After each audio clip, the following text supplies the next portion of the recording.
Sharp glass. Yeah. Chris is Did you eating glass. do the not quite ready to bite the Tootsie Pop move? Yeah. Oh. And now it feels like a car accident in my mouth. Well, I hope you're ready to stream because we're alive. Yeah. It's just broken glass and blood in my mouth now. All right. Bleed out on stream, baby. Eat glass on stream. Hello, internet. In a video game. Welcome back to Crits and Giggles. Whatever. We love it here. This is our D&D Doing It Live Tyranny of Dragons campaign. I am Dat Magic Juice, your host, GM, and cat wrangler for the day. As always, we're going to go around the table, introduce ourselves and our characters. We'll have a very brief recap of what happened last time because it was basically like two things. And then we'll get going right to it. So starting with Heck. Yeah, hey everybody, it's me, Sir Heckalot. You know, I'm here. I'm on your screen. And as per usual, I am back with Aster, the Shifter Circle Wildfire Druid. Let's see if I can speak English during this fucking stream. Here we go. On over to Chris. Hello, everybody. My name is Chris. I'm playing who is and does Hyacinth. Hi, it's Hyacinth. I'm playing Icarus. Just a normal elf paladin doing normal D&D things. Corn dog? Corn Dog, I'm playing Juno, the Twilight Domain cleric. Over to you, Chrissy. Chrissy. Alta.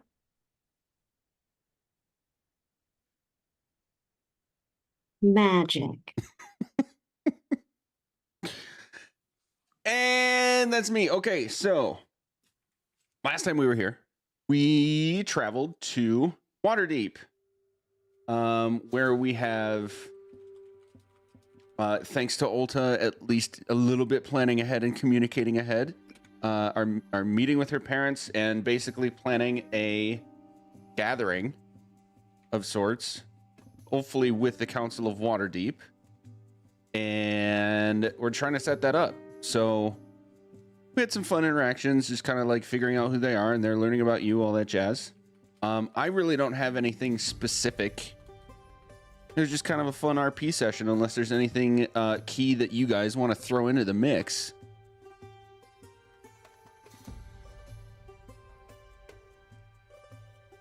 Not right now, but at some point, I'm going to take a pee-pee on the table. Yeah. If I recall correctly, Juno sent a message to, was it Elia? Yep. That's basically the only dragon I know. We've absorbed the rest of them. Oh. We did meet the entire council. Like Sure. a Siamese twin. And we We've spent absorbed every dragon. We spent a brief period with the leader of it because he also came to the city and ate one of the masks, right? No, that wasn't the leader, but you are remembering correctly that it was one of them. That was Okay. Eleuthera, the one who appears as a dwarf as his alter form. Yes. Urethra? Huh? No. Eleuthera. Okay, how come everyone else can make up new names and I can't? That got me. I was so confused until I realized you were trying to say his name. You're thinking of the No, singer. he just saying urethra. You just need to do Eleuthera. better, Hyacinth. No, you know what? I'll leave. I'll leave. you. It's over. I'm on board, Hyacinth. It took me a second, but I got there, and I'm on board. I think it was funny. Not everything can be good, as good as Lysol. I thought my you were God. talking about world-renowned singer Urethra Franklin. Jesus Christ. No. I did think that when I said that, actually.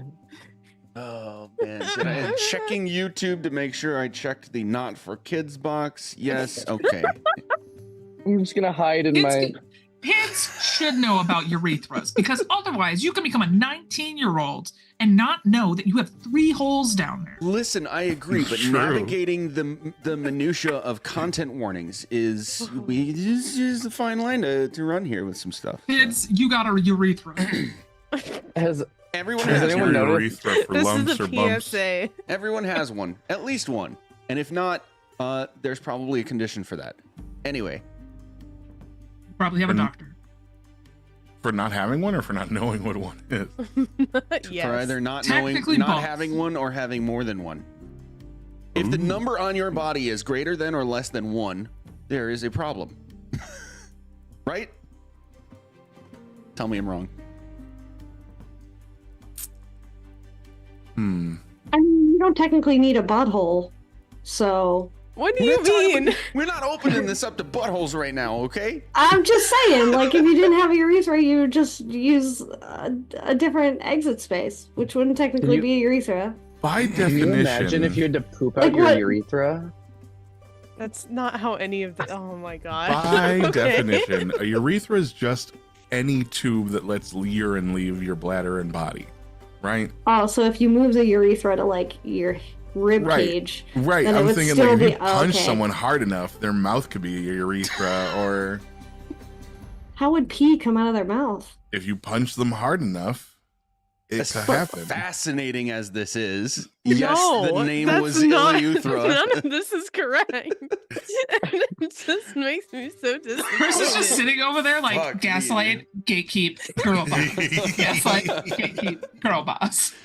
We Every keep saying day, shit, making all people day. mad. Every day, all day. Every day, Attempt all number day. 3. So anyway, Ilyuthra is the name Oh, you Oh were right, looking for. yeah. In urethra. Urethra? Out Oh, it's urethra? my urethra. No, it's mine.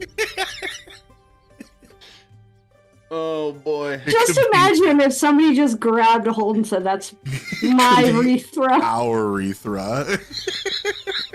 We might just have to start stream over again, Magic. There is not enough beer in my household for that.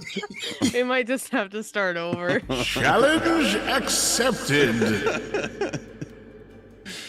All right, everyone, go from the top. Yeah, so we invited the Dragon Council to dinner. They're coming over to Ulta's parents' house, we think. But then we also remembered they can't come into the city, so we might need to meet them somewhere just outside the city. Because they So- can't all come in at once unless we get them powers to do so by allowing the Council of Waterdeep to know that they're all coming to town. Which I we will weren't. give you a going minor to talk- correction. Minor correction. There is only one person that needs to give them explicit permission, and that is the Blackstaff. And they have already given explicit permission for Ilyuthra for the purposes of destroying the dragon mask that he destroyed. So you're already, and Elia has already been here, so you know she has permission. I am playing with children tonight, apparently. So you're 2 for 5. Which in character you would, especially Juno with the. Wait, is passive charisma a thing? I don't think so. Unless It's it's It's Insight. on on you. D&D Insight. Beyond now, I think, but I don't know Insight why is you what I'm need looking it. for. With your passive insight, think it shows Juno, it. of like higher than stupid, you 7. would understand that like if you wanted to get the other 3 invited, so far your chances are pretty solid. All right, I'm going to send a message to Blackstaff. Okay.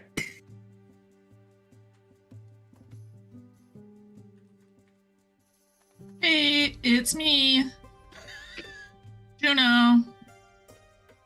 Can we invite all the Dragon Council to dinner to meet Ulta's parents? It's a super big deal.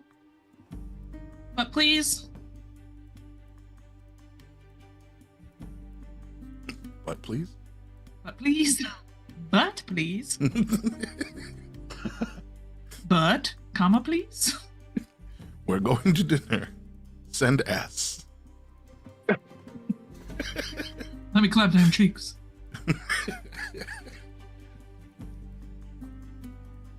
Girl, I ain't finna. Can we invite our friends over for dinner? Applaud them cheeks. Can we invite our friends, Magic? I need to find one real quick. I apologize. I need to find Jesus real quick. I invited some friends over. Can you let them all into the Discord call now, please, Magic? I have like 12 people waiting in the lobby of the Zoom call. Can we just add them in? That's what should have happened, Magic. That You would've should have been- just been like, I don't want to RP 20 different characters. You should have We'll just bring asked everyone I know in. random assholes that you know that have no context going in. Just put them in the middle of this. Like, have your mom and dad get in on this Zoom call and just talk to us. Well, you did already tell your parents that you wanted to do The only this. right? notice they get is you're on the Dragon Council. That's it. All the details. Mom, Dad, I need you to spend a few minutes just talking to these people like you're at a dinner party with them. What do you do for a living? I shit, fire, and I carry my siblings in my gallbladder. Checks Oh out. my. Oh, Okay, dear. you will get a response. Oh, Actually, in a good heavens. this will be like in a concerned, not concerned, more confused. I tried to make it Familiar sound voice. chill. Responding. This is a very tall request. Can we meet to discuss details God damn it. behind why we need to invite dragons into Waterdeep?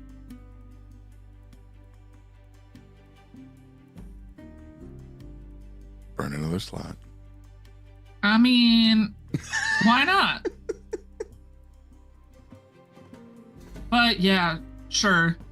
We can meet.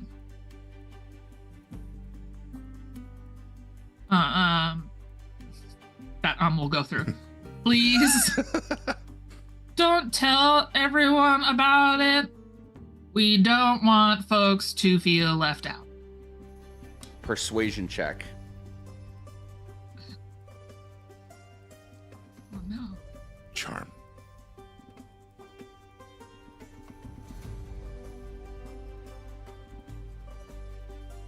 Can I cast enhance ability on myself for the Riz? Sure. I don't know why I did that. There you go. Okay, so I'm gonna give myself.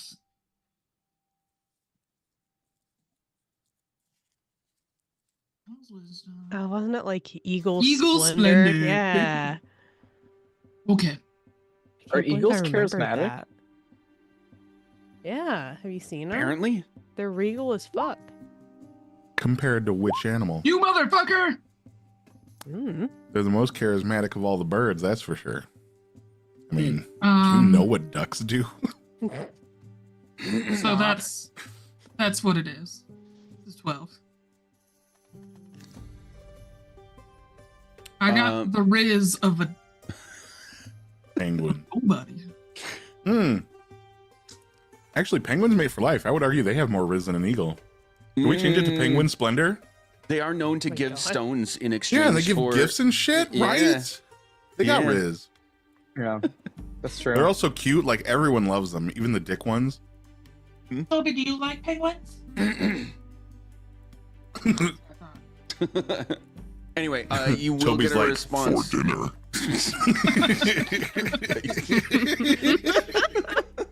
That voice coming out of his tiny little body.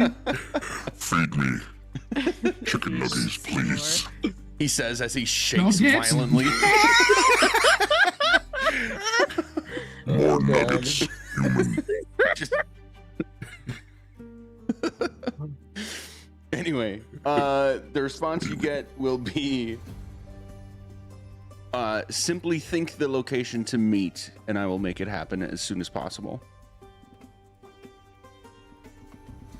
The ice cream parlor. Because then Damn Spunk it. and I can get wasted on ice cream as well. I want to get chocolate wasted. I want to get chocolatey wasted. All right. The connection is severed, and as far as you understand, the black staff will meet you at the ice cream parlor. Chrissy, if you could come up with an ice cream parlor name that is thematic, that'd be great. I thought we already had one. Yeah. I can't remember where our list went. Is that in Giggles and Shits? Your There's a list thread of- for it. In Session Sillies. There we go. Oh, no. Chrissy.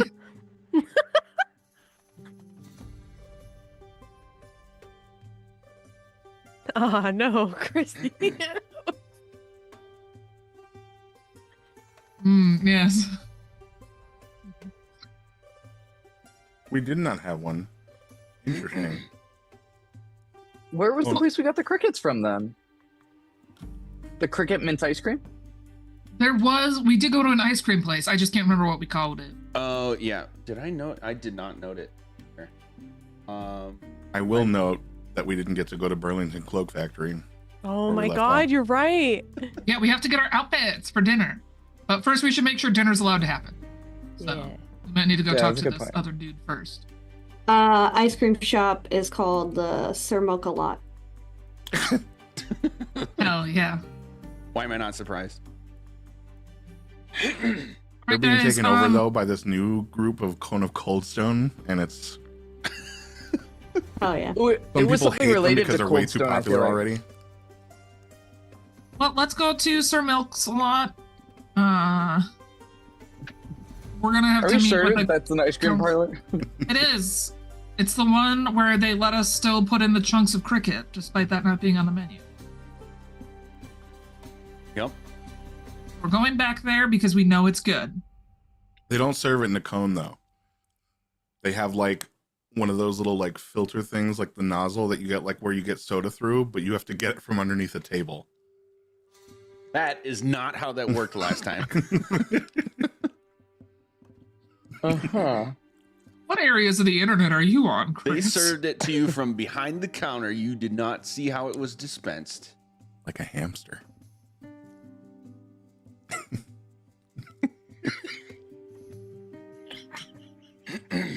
I used to have a rabbit.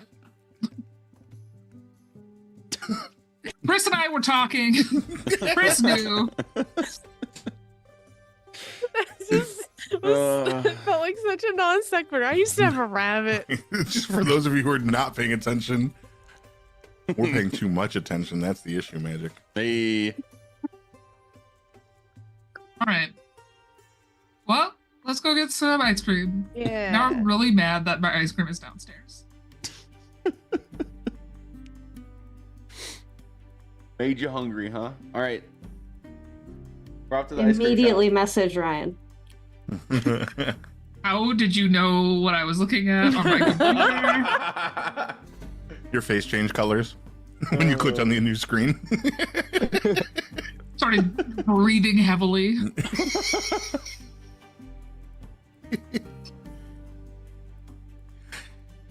Excellent.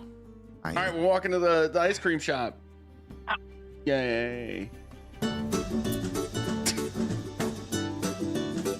And we're You're here. going to get nothing done today. It's I'm not generally, even high yet. generally my expectation. As long as the title of the episode comes to fruition, I'll call it a win. Yeah. Did the last Right. one not? No, it It's- didn't. It's happened a couple of times now where I titled an episode and then like that thing explicitly did not happen. So I had to message Jack and be like, wait, redo. And this one will be Redo it. next time. Yeah. Which Just chess think, move are we this guys. time? Whenever we man. don't do something, I'm the one that suffers. You know what though? The chess moves, I'm still proud of how that went. No, I like that. Which one are we now? Jesus Christ. I'd need to do extensive research at this point. Anyway. So we're here and you're going to see a lightly bustling ice cream shop. It's a normal warm arid day, so it's kind of like expected level of business, not too busy, not dead.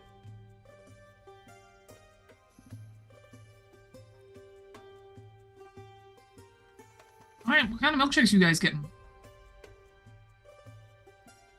I'll take one, bring the boys to the yard slushy.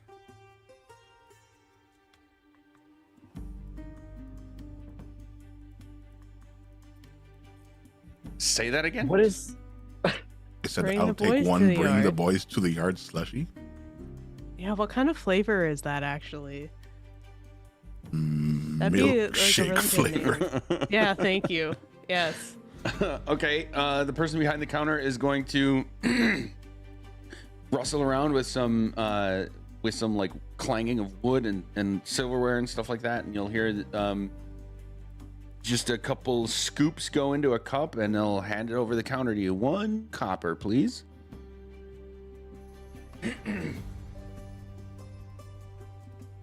Put a copper on the counter. It's not a slushy, but okay. I'll take it anyway. You're lucky I'm not Karen. And he'll scamper away and like throw the whole thing in his throat.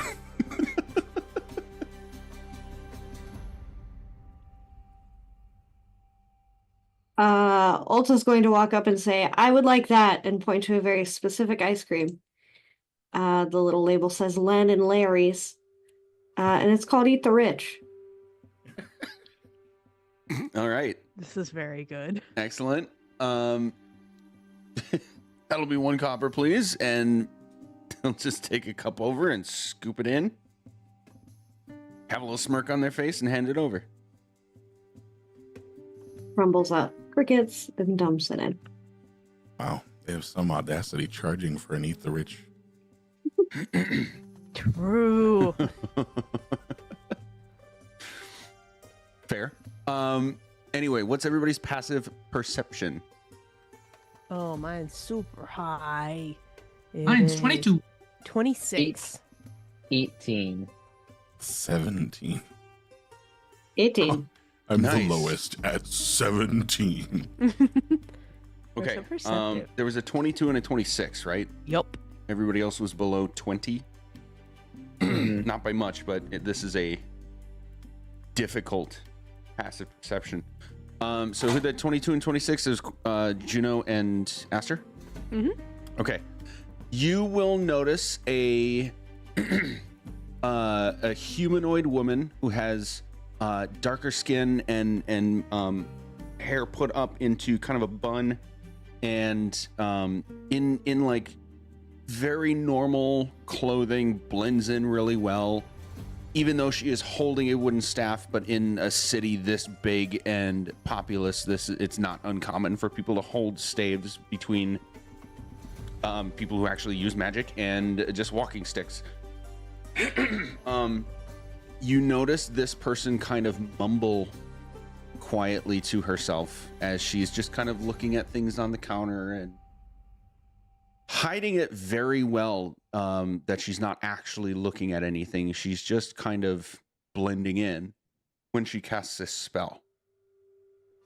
And you hear in your minds, all of you, the familiar voice of the Blackstaff. It's probably best that we discuss this way as we go about our business. Okay, but I need my baby got back milkshake.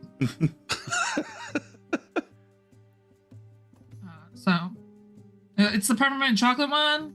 Will that I'm be gonna the like extra look down thick? behind the counter. And just be like, oh, Would you like that extra thick? yes. 2 copper, please.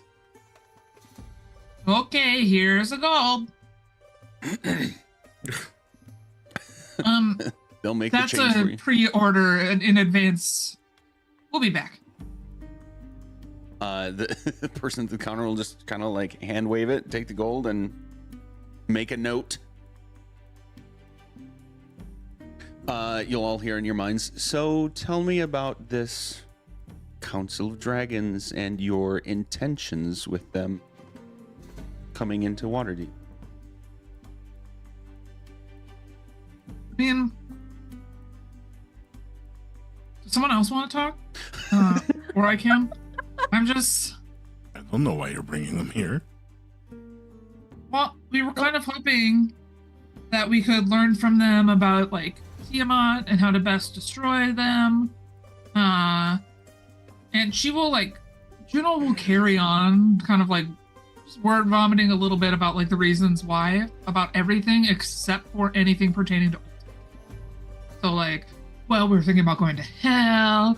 We don't know what, like, if we go to hell, what we should bring with us. So we wanted to ask them about, like, if any of them have been there, or like, should we be at the Well of Dragons fighting Tiamat there? Blah, blah, blah. And we just think that the dragons could be super helpful in telling us like how to accept what's coming next and try to beat it. So over the table, to make sure I understand correctly, it is your intent in character to do all that, plus talk about stuff with Ulta, but you're Yes. explicitly leaving that out on purpose. Yes. Okay. I want Ulta to be able to ask questions about potentially being a dragon and being cursed and stuff and all this, that, and the other. Okay. But I'm not. I mean, That's it's not my like, business yeah, to be sharing. it's more a lie by omission, I feel like, because it's like, yeah, no, this would be a really good chat to have of like just general diplomacy as well. Like, Yeah. I think that's kind of the vibe. Yeah, and I just want to make sure I had that straight. It's clear to me that you're not like intentionally trying to be deceptive. It's just you're respecting privacy more so, right? Am I reading that right? Yeah. Sure. Yes. God damn it. Okay.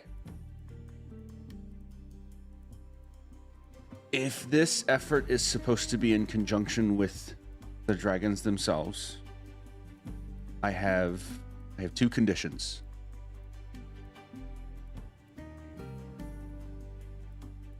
One is absolutely non-negotiable. The other we can discuss further. The non-negotiable is that all communication during this meeting happen openly. Nothing like what we're doing right now. No magically sent messages between people covertly. It is an open discussion in a closed setting. Can we agree on that?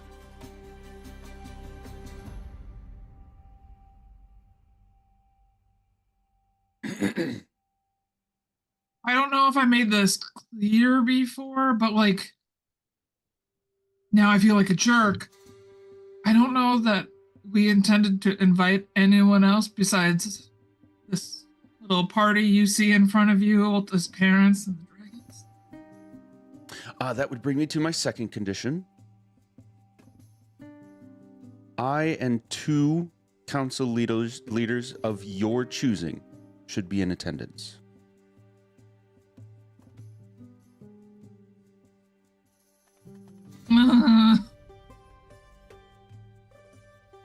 Do you make that visible in any way or mentally notable? I think there is the smallest, like, I don't know how high their passive insight is, but there's like the smallest tick of the eyebrow going in at that bit. Not like her whole face changes, just a small, like, twitch.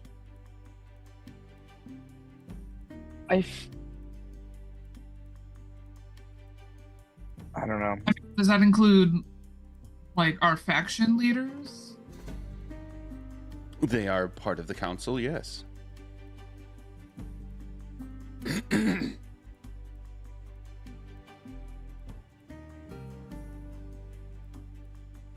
You seem hesitant.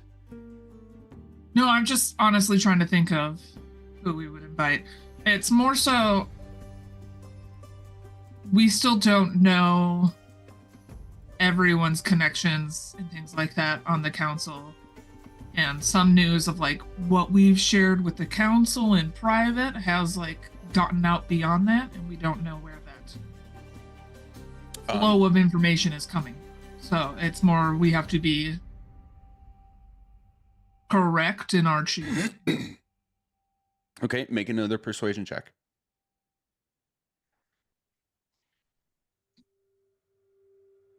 No, oh no.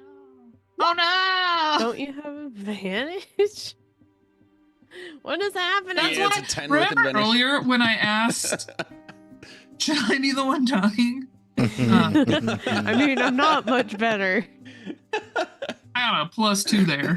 I have a -1, so you should be talking. I will also reiterate, everybody hears this entire exchange and everybody is free to chime in. Mhm. So the response, there will be a bit of a pause before they respond. This is reasonable. How about we make it just me? Vibe check them. Go ahead. Yeah. Above the table, I don't remember how much we actually know about Blackstaff other than her role. if that Yeah, makes okay. sense. So reminders of things you do That's know why I'm about hesitant. them. The fact that they are presenting as a female, first of all, is different. You explicitly remember a basically generic man, hooded and with a very ornate staff, like prominently visible. The voice you hear in your heads you recognize, but everything about their appearance is like exact opposite of what you remember. They are clearly disguising themselves. Okay. That could be just for where they are right now. Yes, that is a reasonable assumption. But also sus of them. And so you know that they are the Open Lord of Waterdeep. And you, like, in context, there are several Lords of Waterdeep that make up the council on alongside the faction leaders. So there's a total of, I think it's 17 lords. 15 lords. One of them is the Open Lord, like the known person to the public as leader of Waterdeep. 14 others that are more covert. Closeted. Yeah, they're like closeted lords. They're among the leadership, almost as much power, but they're not known to the public as like leaders of Waterdeep. And then there are the 5 faction leaders. So that'll make up the. Wait, no, I got the numbers wrong. 1 open, 11 closeted, and then 5 faction leaders. The number's not going to be as important. The important part is the 1 open lord, the he's 5 Lord faction presenting. leader. Yeah, Lord presenting, Lord presiding. 5 faction leaders. Those are much more publicly known people than the rest of the Lords of Waterdeep. And you've seen all of those people. You have personally seen all of those people around the council table a couple of times now. Where was I going with this? Somebody help me out. Where You we were going letting us with know this? who they were because we Did kind of you forgot their eat names. meat? Yeah, because like Talking like about what things does you know. yeah the Blackstaff do? Talking about things you know. They have some very high authority. Some some of which you know about, being the Open Lord of Waterdeep, and some that you probably don't know, even Ulta. They are the single most, at least politically powerful person in this city. And you do know they are also an extremely capable wizard. So you know that they presented themselves to you in council meetings as a, like, insert generic man here. They're now presenting as this woman who's just a lot more humble looking and just blending in. And everything else I've said till now, that should cover it, I think. Could we also get a rundown of like the people on the council that we would be choosing from, like a list? They offered the faction leaders of your choice, so not the list of the lords, Okay. all of whom you actually don't even know. Ulta Okay. might know some names, but you guys have not explicitly met any of them. You've only interacted in the broader council meeting. And then, Okay. but you know the 5 faction leaders, or the 4 of the 5 faction leaders. That's like Astriel, Yep. Yeah. Untart, like all of them. Yes. Yep. Lysol wipe. His name is Leosin. Lysol. But he's now, Anyways. so he's now offering, instead of himself and 2 faction leaders of your choosing, he's offering just himself be Yep. at this meeting. Which I don't know if that's better or worse. Well, Right. what Juno said did include, we're not really sure what information channels have happened with the faction leaders, so cutting off potential loose ends is what they are interpreting this as. Mhm. Yeah, but I still didn't invite them to dinner. Why do they think they're invited?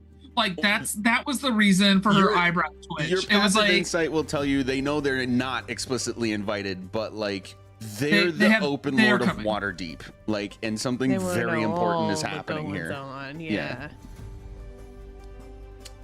yeah. So with your insight check, Juno, you would, despite your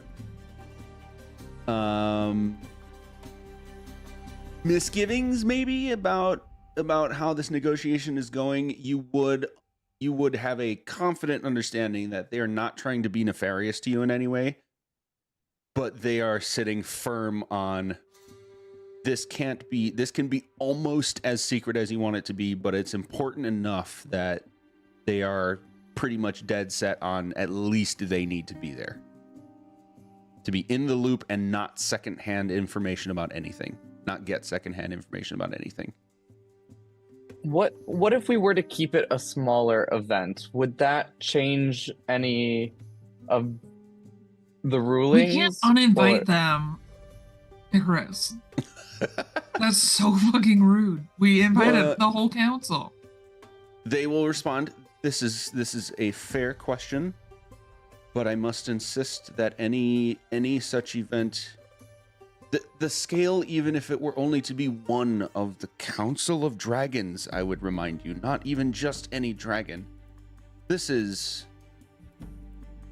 large scale importance. Yeah, no, that makes sense. And I'm like, sister. Wait, I Chris can't got it. whisper. She's right. I get it. Large scale. Tee. I know, like in theory, above the table, I'm the talker, but I don't really understand the political things and don't really. Well, this isn't my strong suit. That's okay. You can if you want to try something in character, go ahead. If you want to just blabber over the table and we can translate it to something good that Icarus might say in character, that's fine too. I'm just gonna like look to the group. Remind me how much time we have to the event. Can we? Is there time to discuss this within was our 2 weeks party? ago. Or No, I think the event is tomorrow. The day after. It happened already. We're dead. Something like that. Yeah. Within It was like a the couple next like, days, 24 yeah. to Within- Yeah, I think it's 2 48 days. hours. We were Within asked 2 for 2 days. days. Yeah. my Business thought was days? just, do we have time to talk about this not in front of the black staff, or is this like we need to give them an answer now? I think Ooh, make an insight check. Icarus, make an insight check. Is this fair to say that you're having this thought in character, even like just to yourself? Sure. Or are you asking? I the mean, group? I guess it's just like in character. Because like I don't know if I would want to say that out loud to her. Right. Okay. So you're just kind of thinking that to yourself. You're not putting it out there in this telekinetic communication. Yes. Okay. Okay, that's only an 8, so. Okay. You would have some. It might almost scare you to have that thought. Like you have the thought and you go, "Oh shit, that could go south really fast if I were to say that and like it come across the wrong way at Yeah. all. It Okay. could make this whole thing go south." okay, sure, we'll be open and honest and the things you asked.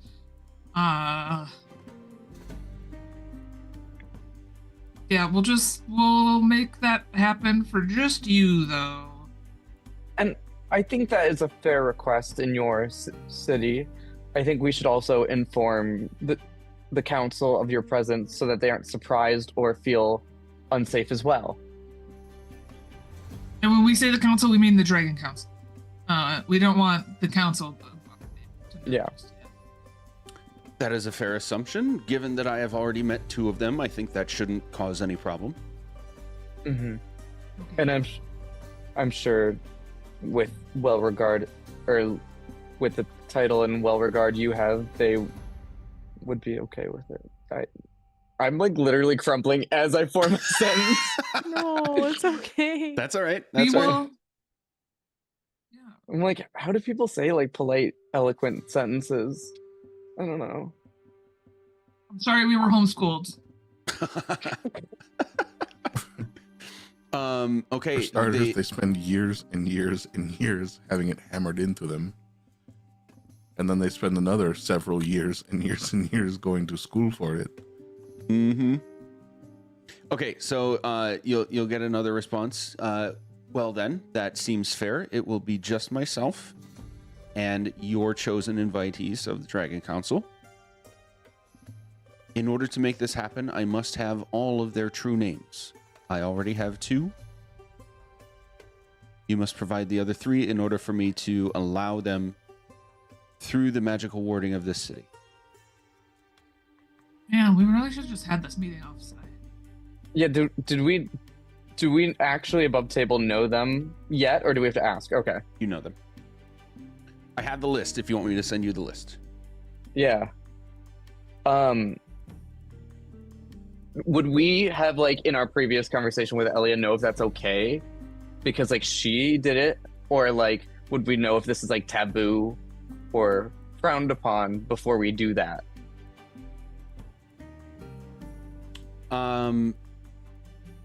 Make an insight check. Personally, I prefer if you frown upon it before I do it. Oh, okay, not bad, not bad. Dirty 20. Dirty little 20. Dirty, You would get the slutty feeling little that this 20. should be okay. Okay. Oh yeah, you're a bad 20, aren't you? I think it is okay that we provide their names as long as you don't refer to them by their full names without their permission. Some people don't like being full named, I've heard. Just out of politeness, call them what they request to be called, you know. I'm sure. Table etiquette, you know. Fuck, it's happening again. Like we call Elia because that's what she's asked us to call. Yes, exactly. And you know Elia, but she's Elia, you know. Okay, so we'll get those names and we'll send them over. I'm so sorry. And she just kind of like leaves that just in the air, like, I'm so sorry for like this whole conversation is kind of at the forefront of her mind, as well as like, I'm sorry for me and my brother. I'm sorry this is uncomfortable. You're talking to 2 people who don't get out. We don't leave our house. You don't. Are you actually like putting this out there in the telekinetic? That's the energy they're receiving. Okay, Like it's, okay. I'm so sorry. Nothing else is said, just discomfort. Okay. Just, I'm sorry. God. I sent a snip to our people, places, and things chat. We have one of those? That is information that you guys know. Yes. Man, we've been in this before.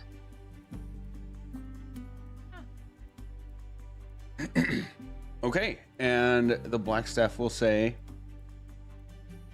there is nothing to worry about as far as this conversation. This feels entirely appropriate given the magnitude of what we are discussing. Please inform me of when this meeting is happening exactly, just before it does. And I assure you, I don't believe that you will try to subvert our agreement, but just to make sure, I will know if it happens without me. I have a question. Yes. This is like directly to the Blackstaff. In my understanding of magical sending, you know, how we message, you have to like know the person, but like you're always kind of disguised when we see you. Like, does it still work to you because we like know you, even though we like, you know, just because I don't want to like fail to send a message? In short, yes, it will work with me. Okay. Because like, you know, like mad respect to like the game you play and like the professionalism, but like I just want to make sure I wasn't gonna fumble that step, you know. I assure you, as long as you are truthful with your intentions, despite occasional fumbling of words, we will have good rapport. There's nothing to worry about. And can I know your full name? I am known as the Blackstaff. I run away into the night like the fairy gremlin I am. Where? We're sitting in an ice cream shop. I know. I'm just I playing know. around. I like to believe that it's like a full pane of glass, and you think that you're about to run outside, but you did what my sister did in 2001 at Fashion Bug, where she just smashed into that glass, Oh my god. just bounced right off. And then You the guys, sound You've it makes. never heard anything as beautiful as a younger sibling's face bouncing off glass. Jesus. Unfortunately, I am the younger sibling. So. So funny. I picked the little bastard up and I threw him right back at the glass. I'm we like are terrible. shifting through the space-time continuum, feeling this moment happening, feeling the laughing I did afterwards happening, and the ass whooping I got from laughing at my sister after it. How dare you make fun of her? She's a baby. A dumb baby. Look at. You fucking idiot. We need to pause the game right now to look at all of these dragon names and come up with our improved names for them. Oh my god. No. You need to pause for that. I got you. No. So for Protanther, could we go like Prolapser? What? What did you say? Never mind. Pro I hate faster? it here. Oh Is this my like- god. We've got prolapse, urethra, the whole script of B movie. No. Nimmer. I'm not doing that one. I'm not touching that one with a 10-foot pole. Nope. It's pronounced Hasn't it- Nymur. Nymur. Oh, I think this is better. Mm-mm. Don't like it. Don't like it at all. I hate that. Asmikella. I can't. Some of them are just TNT, so. what are you doing? They're so insane Same that I shit they've can't even always done. think about anything. Yeah, a lot of them feel like they just like grabbed a handful of Scrabble letters and just kind of laid them out, and then the first string of letters that somebody put together just became the dragon name. Can you Yeah. say the O one for me one more time? Otari Leocarnos. Otari Okay, that was actually really- Leocarnos. That was actually really smooth. I'm kind of impressed. Okay. Yes. I'm done. With my heavily Midwestern drawl. I gotta be honest. For some reason, I never realized there was only 5 dragons on the council, because there were so many more like in that area when we first went. Right? Yeah, we saw like the good guys, dragon. Yeah, we saw a bunch of them. It was just the 5 of them, but a bunch of giants. Mm-hmm. Oh. Yeah, when you met with Storm. Man, I'm gonna say Stormbreaker. I know that's wrong. The twins but have that good memory. in your defense, it was at least months ago, if not like True. over a year ago that happened. So Seeing as we were leaving for where Icarus and Juno left when we went to my wedding, yep. it's been a minute. Yep. Long running games, am I right? Anyway, Been like 2 weeks in game. 2 years at something like that. So yeah, what I sent you guys is what you do know. Everything that's a question mark, you do not know. And so you know all their actual names. You know what type of dragons they are. You know some of their Oh yeah, altar names, and then you know all of their altar forms. Hi, yeah. You've met all of them Daddies. twice. All of them twice. Elia more than that, and Ilya throughout once more than that, because you asked him to come to Waterdeep to destroy one of the dragon masks. So the other 3 you've met exactly twice, one in their dragon form, one in their altar form. I gave them easier names for Chrissy. Protanther is now Peter. Peter. Ilurthra is now Elaine. Thank you. Oh, don't do those names because then you don't get Yeti. Oh, Ticky Licky Bicky Bicky Wow Wow. Ooey. That one's just gonna be Oscar. No, Oscar. We got Nick and Tammy. That's it. Jesus. Oscar is literally the one we know and talk to. Oscar is literally Ilya. Ilya. We already know her name. But why is that one Ilya and not Ilyurethra? You're That's asking a lot of Thaddeus. important questions. That's Thaddeus. Sounds. I hate that Yaddies. their name looks vaguely French, and then they're just like, "My name's Yeti." My name is Yetis. Yeti orc braid. Jeez. My name is Pillow Dicknot. That's basically what that sounds like to me. Okay. Anyone else? And A and B, are we giving these names? Yes.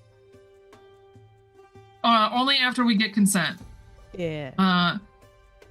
Okay, I'm just gonna keep spending all my spell slots. You guys, I'm gonna need a nap. Why do we specify that a protanther is bearded?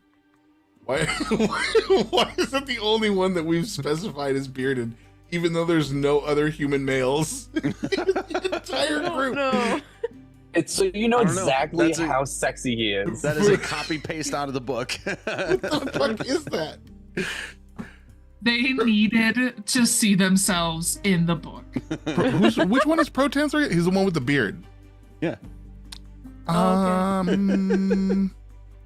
You're gonna sit here and tell me that dwarf man doesn't also have a beard? That's think- true. I think that Sure, was an but, like- awkward way of stating that he looks in his alter form. He looks significantly aged compared to the rest. Like the rest look young.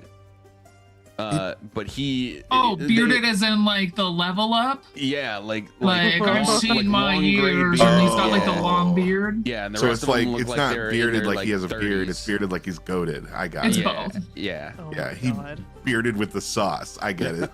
Bearded with the The sauce. sauce of life. Yep. It also does kind of imply that the dwarf man is not bearded with the sauce. Is he also a bearded dragon? He's young and he sucks. Oh. Oh man. I'm calling him Peter. All right, I'm gonna just call Elia real quick. Hey, Elia, can we give your name and the council's names to Blackstaff so he can let you in? I need a collective persuasion check from the group. Oh. Can I Is it cast worth me- guidance on myself? Sure. Is it worth me using my bonus on this? That's a nice nat one. Ooh. Oof. Oh yeah. 26, baby! Oh, Let's go! shit. Natural 20! Juno carrying the group on her Yeah, back. cancel out my nat one. I've got a 35. Fuck off! I worked so hard! Look how sweaty this back is that she's carrying us on. And you come in here, Okay, If it come makes in you here feel- with your 35 and just, where's my sunblade? I see 3. What do Icarus and Spunk have? I have the 35. Oh, you have the 35. Okay, sweet. Yeah. And If Spunk. it makes you feel better, I only rolled an 18. Me? Nice. Nothing. Am I persuading? Y- I can it's a roll it. It's a collective- -1. It's not going to come anywhere near these This is guys. a collective persuasion that is going to be a sort of retroactive. You guys Hell interacting yeah, with look the at you council go! kind of Look at you go! I rolled a 17 for a total of 16. Nice. You Nice. still did better That's than pretty I good. did. Got a 2. So you'll get a response almost immediately. This is acceptable, and you will see us all in attendance. Oh, sick. Okay. She Oh. said it's acceptable. All right. Who can say their names the best to tell them the true names? Because you're going to be the person that does that. Peter, Elaine, Oscar, Nick, and Temmie. That's not their name. I wrote it down. It's got to be true. I guess I'll do it because Funk can't do it right. It is Protanther, and I can spell that out for you if you need. Don't tell me to wear something Illyra, slutty. Otari Leah Karnos, Naimur, and Tasmikella. Perception, passive perception. Jesus Christ! I just looked at your name in Zoom and it made me have an aneurysm. Yeah. Icarus, your passive perception.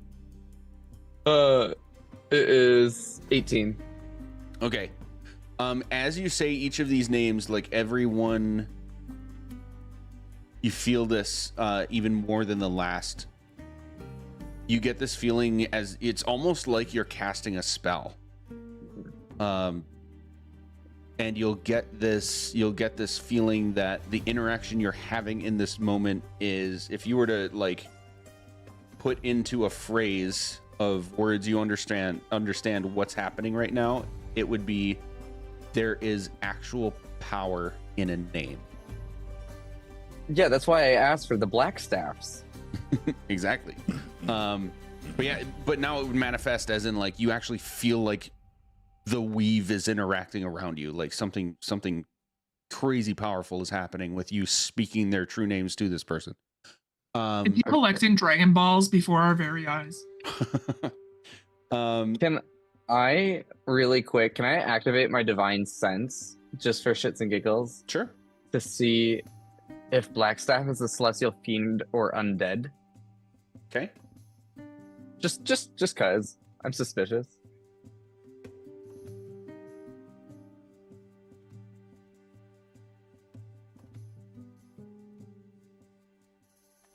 They are none of those things. Okay. Ooh, that was a good call, though. Yeah. Look at you and your big brain moves. Okay, but like, what if they're a dragon? That's what I was thinking, but I was like, this is all I can do. Exactly. It's like, we don't know. Maybe. Okay, so all of you will feel like a few seconds after Icarus names the dragons that needed to be named, you'll all notice who it is now.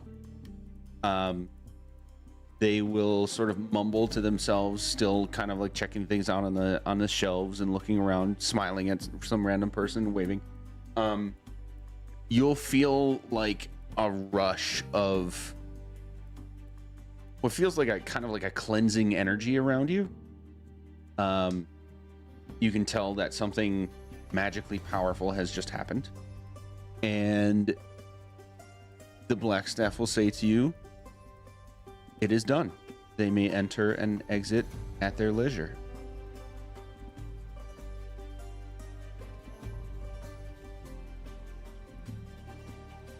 Okay.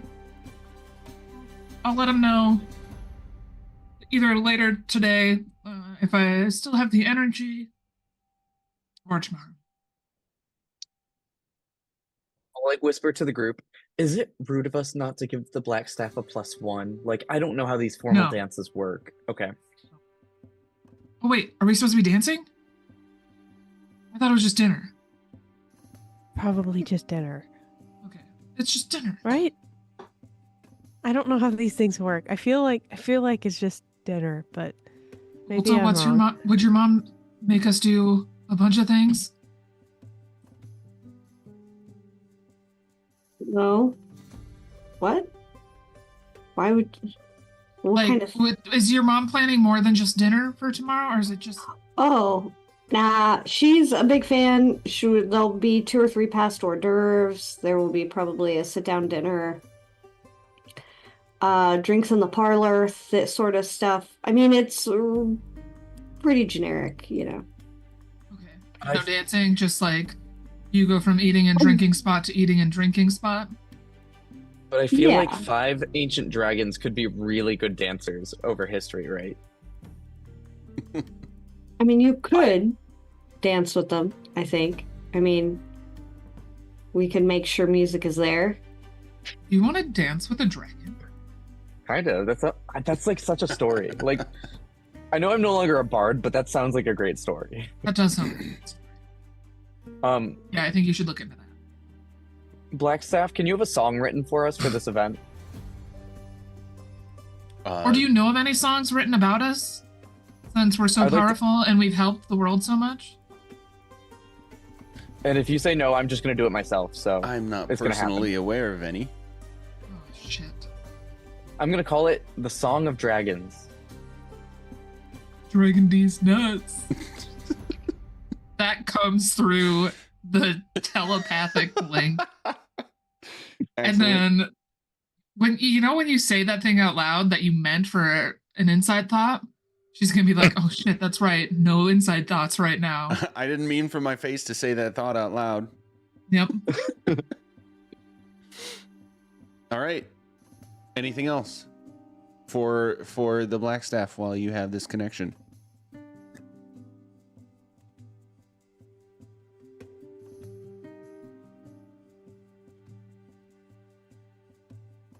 No. I have a question for Spunk though. Can you cast Time Stop on me?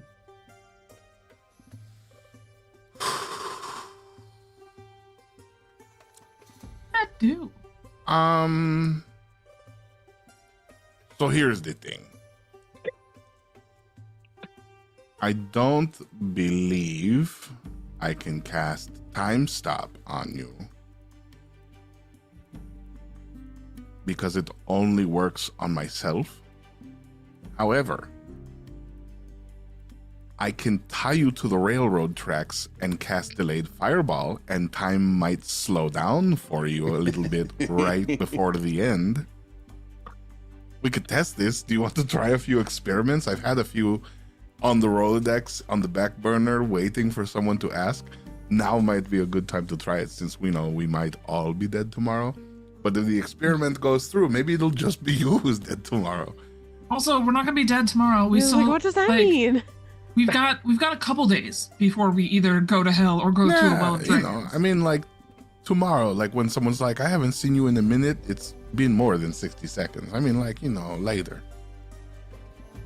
Okay. I feel like in an odd way I was just threatened, like my life 3 times. No, it's not a threat. It's a promise. It's more like a promise. As long as we keep doing what we're supposed to do, we're probably gonna get our asses handed to us. A threat is like I'm setting a boundary. This is more like a let's see how we can test the limits of your adrenaline before it kills you kind of thing. Yeah. Okay. Anywho. I was actually just asking so I could have the time to write a song before the party, but Oh, well, it only lasts for like 20 seconds, my guy. If you want to take the 20 seconds to write the song, we'll give you the space and time if you need. well, I don't know how far it stretches. I've never done it. You've done it. I mean,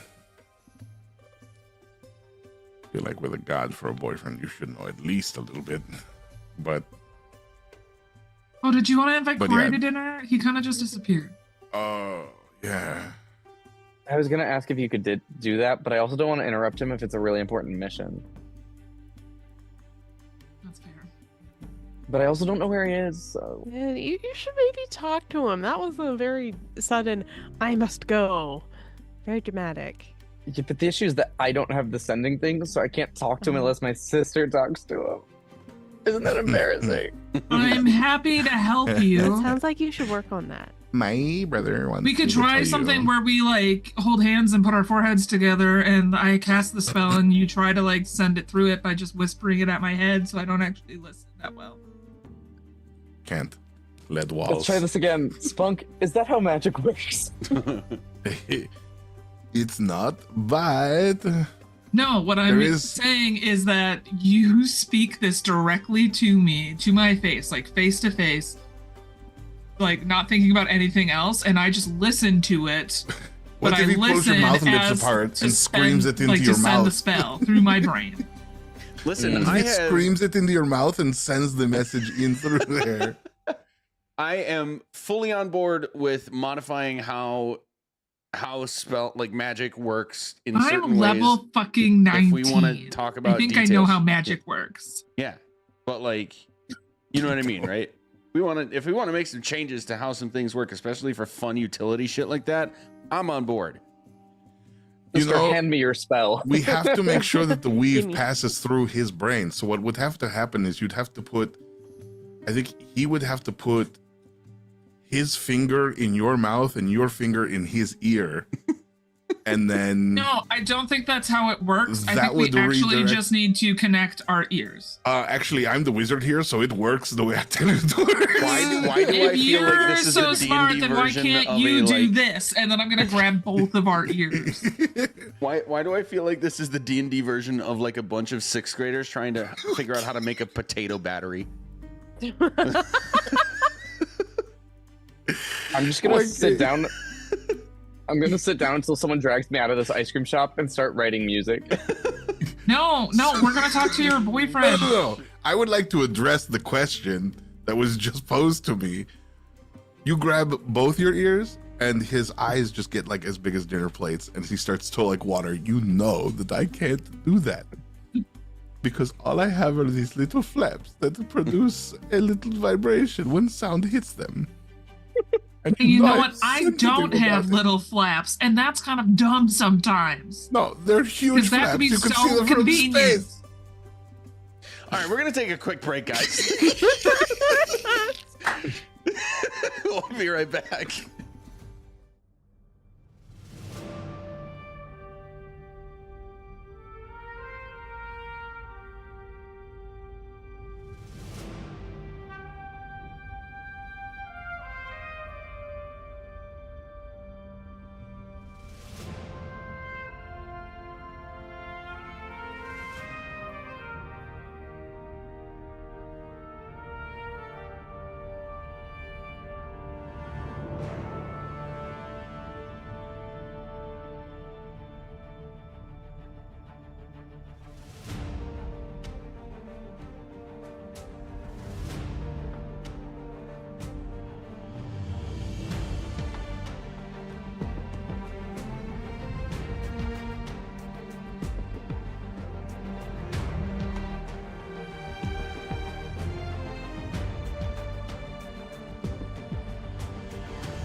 make a lot of stuff, but like, I think this sandwich thing was the closest thing I've ever come to making like a recipe item. Ooh. And we're back. How much diarrhea can I get? Hey. Okay. So, recap. We talked with the Blackstaff in the ice cream shop. Established that we're going to have a super secret meeting with the Council of Dragons at Ulta's parents' place. The Blackstaff will be there, but nobody else other than those, what is it, 13 people? 5 and 5, 1, and the parents. Yes. And Icarus's boyfriend, the godder of sunshine Ah, yes. and puppies. We have Can I not. invite my husband? We have not talked to My them spouse? yet. You are welcome to. I don't know. Can we trust them? How dare you? What do you mean? That was the whole point of the thing, you know? I'm inviting Alyssa. I mean, LSA did travel with us for a real long time. Real long time. That was the point of the Forever job. on those roads that we spent literal months on. And is now working in Waterdeep. Yeah. It's just like right here in town. Plus, then I can possibly get laid at Ulta's parents' house. In their bed. Maybe. It's like Maybe this not. big. Probably not. That seems disrespectful. They're humans. It's like this. They're Like, what do humans. you mean? Oh no. You go into Ulta's room and like you're like, I'll go to Ulta's bed, and it's like a little. It's a race car bed. I want that art. Oh I my want God. that art. If you can't go Ulta lay in a race car bed. bed. I get that tattooed on my body. What? I just blurted that out, huh? That's funny. So good. I don't know Anyway, what else I we've gotta stayed do here to the past Dale couple nights. Earnhardt. I'm just trying to Dale earn your heart, babe. oh my God. Crawl into my race car bed with me.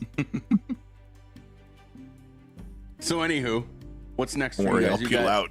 basically a day and a half before the council arrives. I think we were going to Burlington Cloak Factory for outfits. That's right. Okay. I don't know that we need to have like a whole scene there unless people are really excited about the cloak. Excuse me? In which case, fashion show. I don't know who the fuck you think you are. All right. Look, I don't want to push it on people. I'll But RP it's- the fuck out of a fashion I show, but will some push it people on people. might not be into that. I'm gonna push it on people, corn dog, because it's happening. All right. Burlington Cloak Factory is going to be deeper into the castle ward. Get your bitch ass inside the One fitting room. of several clothieries. I don't know if that's a word, but it is now. You are going to be greeted by a very slender. And I was gonna say Dragonborn. This is not the Elder Scrolls. What is the dragon class? Half dragon, not half dragon. What's the other one? Dragonborn exists in D&D. Oh, it is Yeah. Dragonborn. It is- Okay, It is Dragonborn. sorry. Half dragons are a different thing. Yes. Yeah, okay, so like it is that Dragonborn. bad bitch who stomped Ulta at the beginning. That was rough. Holy shit. Yeah, he dead now though. He's Yeah, so fucking dead. Cyan Wrath. We Anyway. put him in the grass. Okay, so yes, Dragonborn. Much more slender than when you might expect from other Dragonborn you've seen before, and like dressed up in a very kind of forced fabric get up here. Yeah, he looks like a butler essentially. He's gonna have like his chest puffed out and his nose up in the air a little bit, just kind of looking around. He's got like this measuring tape kind of draped around his neck, and like a little bow tie going on with a vest kind of thing, pleated pants, and he will just kind of look at you as you enter.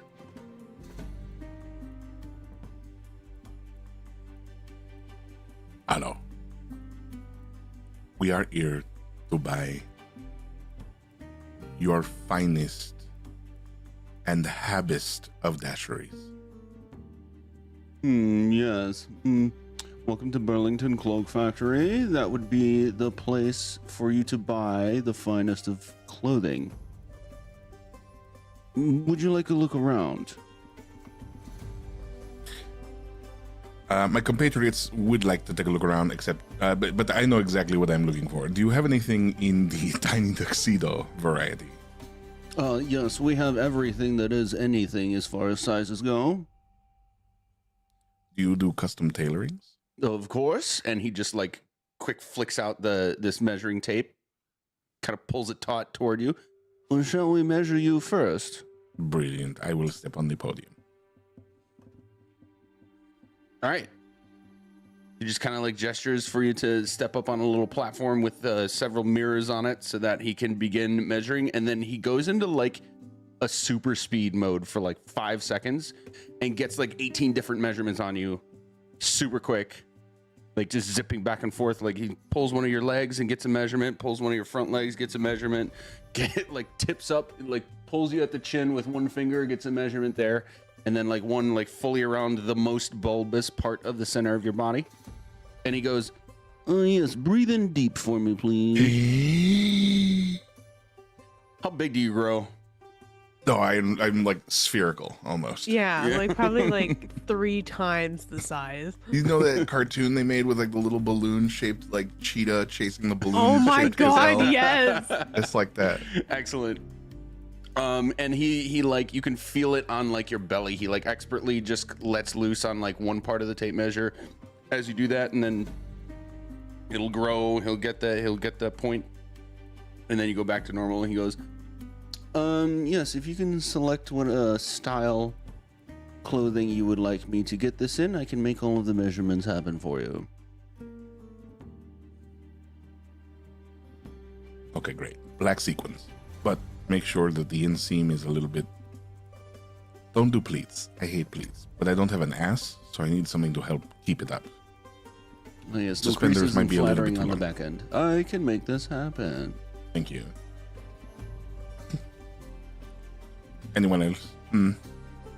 Oh, hats. Top hats. Also, matching top hat. Thank you. Yes, you'll find our hat collection on the northwest corner of the facility. Okay, and I will go do that. And anyone else who needs the tailor, he is all yours. As I try on every style of hat. All of them.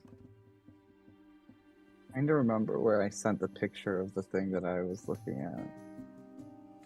I'm going to start drawing those now. Nice. I'll check sillies. I'm going to, because I was thinking of this before, but also Hyacinth reminded me. You may recall back to a time when we were in the tomb of somebody. Now the name's going to escape me, but the dead wizard that had the like stone Goliath version of himself talking with you, and you had the magical pool that we saw visions in, and all of you saw what I had you describe as like the most done up version of yourself. And in character, you will realize that vision you had is actually coming to fruition now.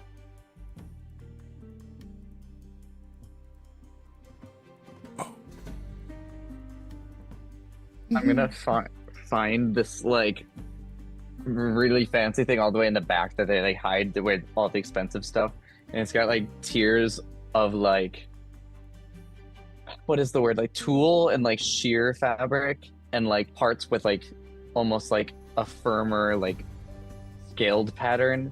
I'm gonna be Nice. like, can I get this but in pink? Maybe Yes. a little bit of green embroidery every here and there. Spring is really my aesthetic.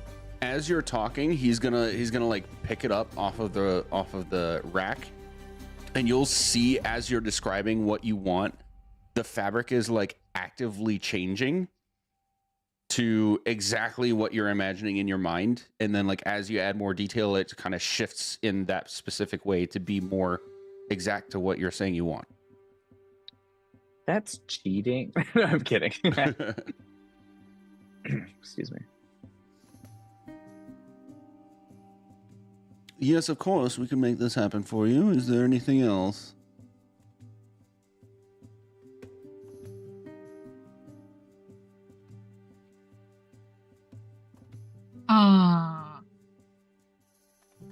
I would like a dress that can also sheath a long sword in the back of it. Yes. You mean within the fabric itself or an implement to be attached to it to do so? Within the fabric itself. I, Courtney, would like Juno to be wearing the beautiful dress that Wonder Woman got to wear in that movie, where she hid that sword, like, basically in her butt crack. And then Chris Pine was like, what was holding that up? Butt crack? Yes. I would like that in black. Oh, yes, of course. And he'll like pull black fabric off of I don't know what to call it, but like a shearing rack, I guess. You'll just see like rolls of fabric lined up on a wall, you know, kind of beside where some of the like pre-made stuff is. And he's gonna like look at you real quick and like zip up and do a few quick measurements like before you can even realize what he's doing. And then he will go up to the jet black fabric and just like just wisp off an amount, and then it'll like cut itself, and he'll just like give it a twirl in midair, and it will just kind of gently float down unnaturally slowly onto a mannequin that is roughly the size and shape of you. Is this fitting for what you were looking for? Yep. Very good. Do it. Yes, and you. And he's going to just generally gesture toward Aster next. Yeah, could I also get, I guess, something somewhat similar? Just in evening dress. It doesn't have to be too extravagant or anything, but it's with kind of a green gradient to it, going from dark to light and almost an ombre. Yes, when you say not too elegant, do you mean... And he's just gonna kind of gesture to Juno's dress. I'm not sure what that means. I think that looks amazing, but yeah, something like that. Yes, very good. There, I believe we have something over here. And he just kind of like flicks through a rack that's nearby. You'll see like the entire spectrum of color combinations happening like in this one circular rack. And he'll pull out one garment, look at it, look at you, and just kind of like drape it over, and he'll go, yes, please take one small step to your right and raise your arms to the sides. Is he telling her to T-pose? Yes. Okay. Aster will T-pose. Same thing as Icarus. He's gonna like quick get a few measurements that seem like physically impossible for a normal person to be able to do. Picks up the dress again, looks at it, looks at you, and just kind of like gives a flick of his fingers like in the hand that he's holding the dress in, and it'll like swirl in on itself, disappear into like a clump this big of fabric, and then poof right back out into what I will just generally describe as exactly what you were looking for, and he'll just hand it over to you. Perfect. Thank you very much. Yes, and now young Miss Cragmaw, it is lovely to see you again. What can I do for you? Yeah, so, I need a nice suit and a decent tie. Suit and tie this time. Very good. And he's gonna like sit there and think for a minute. And he'll go around a few steps away to where there is a rack of sort of pre-made suit, I'll say templates. go to among the smallest of them and kind of pick one up, hold it, look at you, shake his head, put it back, pick another one, hold it, look up, look at you. And how would this suffice? Perfect. And now would you like a 3-piece, 5-piece, or just the 2? 3, please. Yes, very good. And he's going to do his thing, flicking the fabric around. It will magically fit to exactly your measurements. You'll notice that measurements were not taken. He would have already had them from previous visits. And you now have a suit and tie. Will that be all?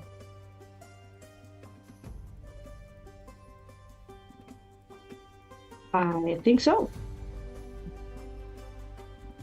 Well, if I this also is... would like that hat. And she's going to point at the hat that I just put in chat. Ooh, a touch of character with that as well. I agree. I agree. That'd be fitting of you.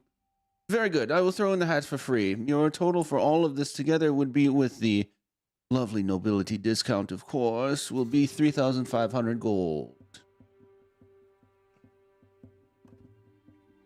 Yeah. We'll just hand over the black card.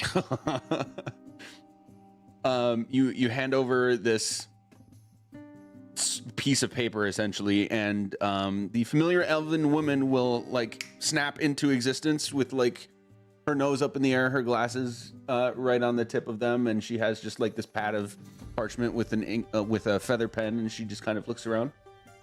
Ah, Bertram, it is lovely to see you again. And he just like gives her a bow. Yes, 3,500 is the total for them today.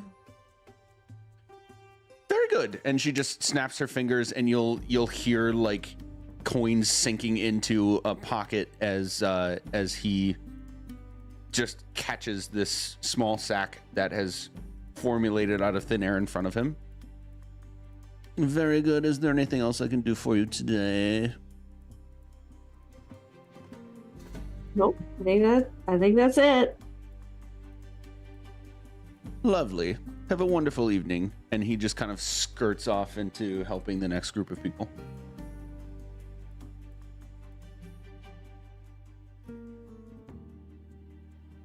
Anything else, or no? Not that I I have can completed think my montage of hats. Yeah, I think that's all we need for the event, right?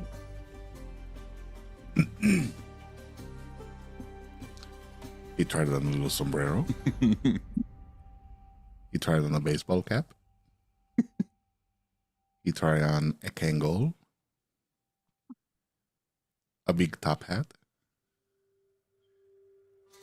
A witch's hat. Oh, he looks so cute. You're so cute.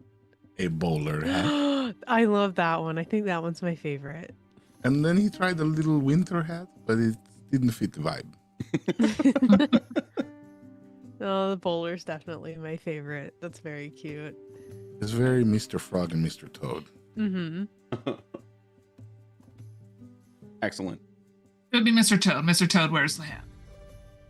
Have it tattooed on my body. What kind of hat does Mr. Toad wear? You gotta double check.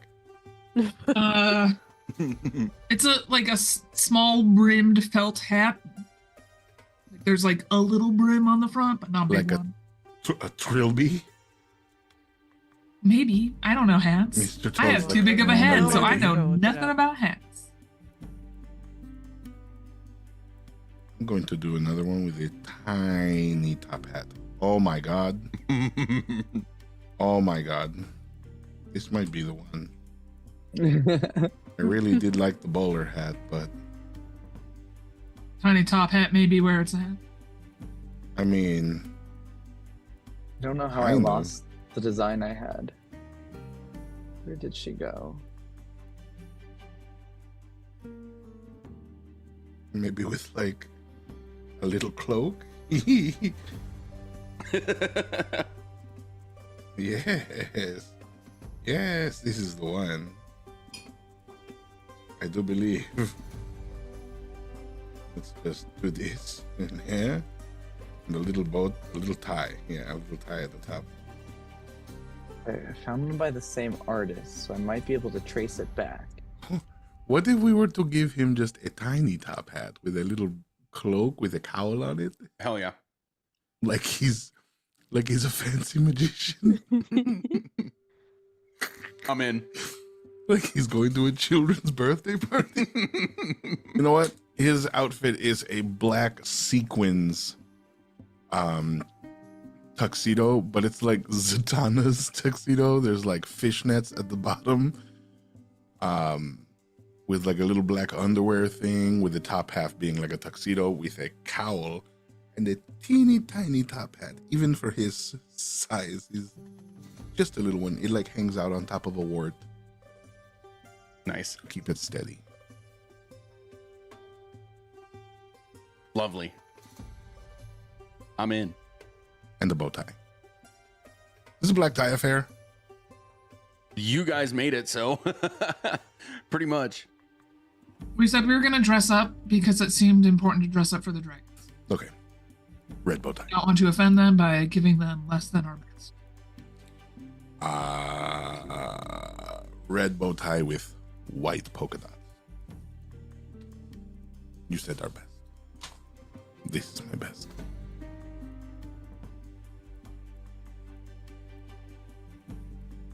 You look great, kid. Just looks you straight in the eye with big dilated eyes and just Yeah. Right. Are you able to get them when they're done to Ulta's parents' house? They are ready for you now. Oh, okay. Never mind. Ooh, big shopping bags.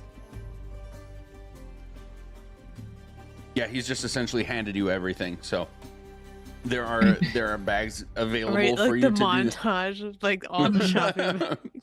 I love Look at that. us go home. I've got my big hat box and my dress. You guys, we had such great outfits. That was also like the fastest tailor I've ever met. Very impressive. I think he was a witch. crazy how he got that all done in like 30 minutes, right?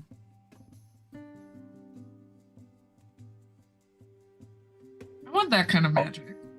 Also, Not that I'm I'm kind mad of Moonweaver, but like that's some really cool magic. I also feel like it's quite impressive that he could shape an outfit to spunk. No offense, but you just change shapes so often. That wasn't. It's just Yeah, you know. this grows and shrinks with me.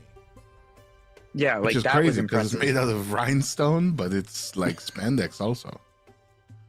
This person is just Edna mode. Yes. Oh my god, that's so good. I love that. Edna mode. No capes. No capes. Yeah, nobody got capes, right? I mean, Spunk did. got a cape. I've got some I did billowing kinda- going on. Well,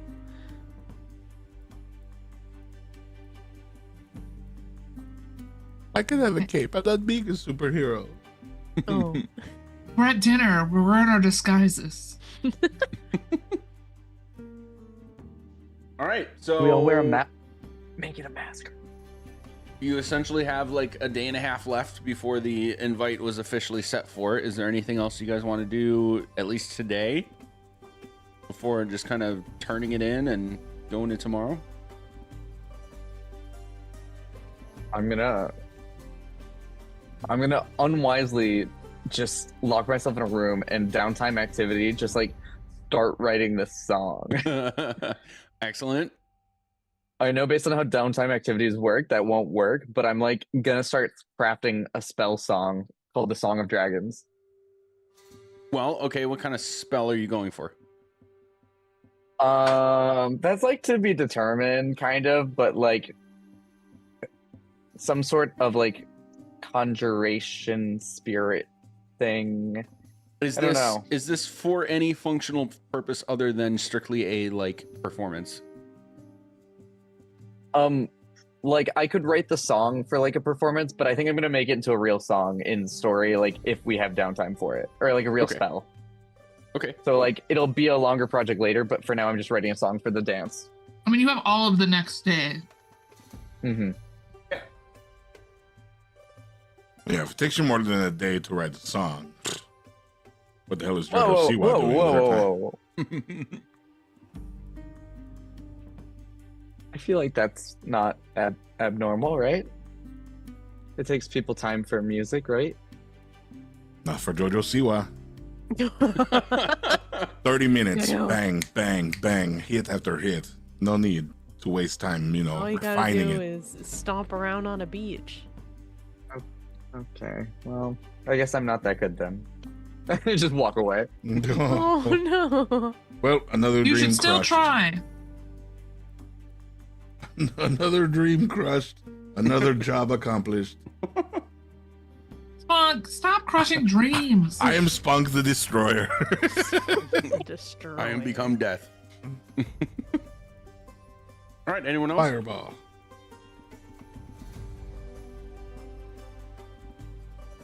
No. I'm No? gonna spend a day, the day that we get off, just getting railed by my spouse. Jesus Christ. My God. It's That came been a out of left while. field. All right. So we'll say you guys got a long rest for anybody that used like spell slots and stuff like that. Except for Perfect. Corn Dog. Well, it sounds like that It's was a fine. We were only daytime up to level activity. 8. Oh boy. So this day is being spent by doing that for for Juno. Anybody else? Juno has 3 levels of exhaustion, but her husband My God. has benefits of Hero's Feast from eating that ass. Oh Oh. boy. Oh yeah. Oh, Hero's Feast. Ah. You know, for my home game, I'd allow it.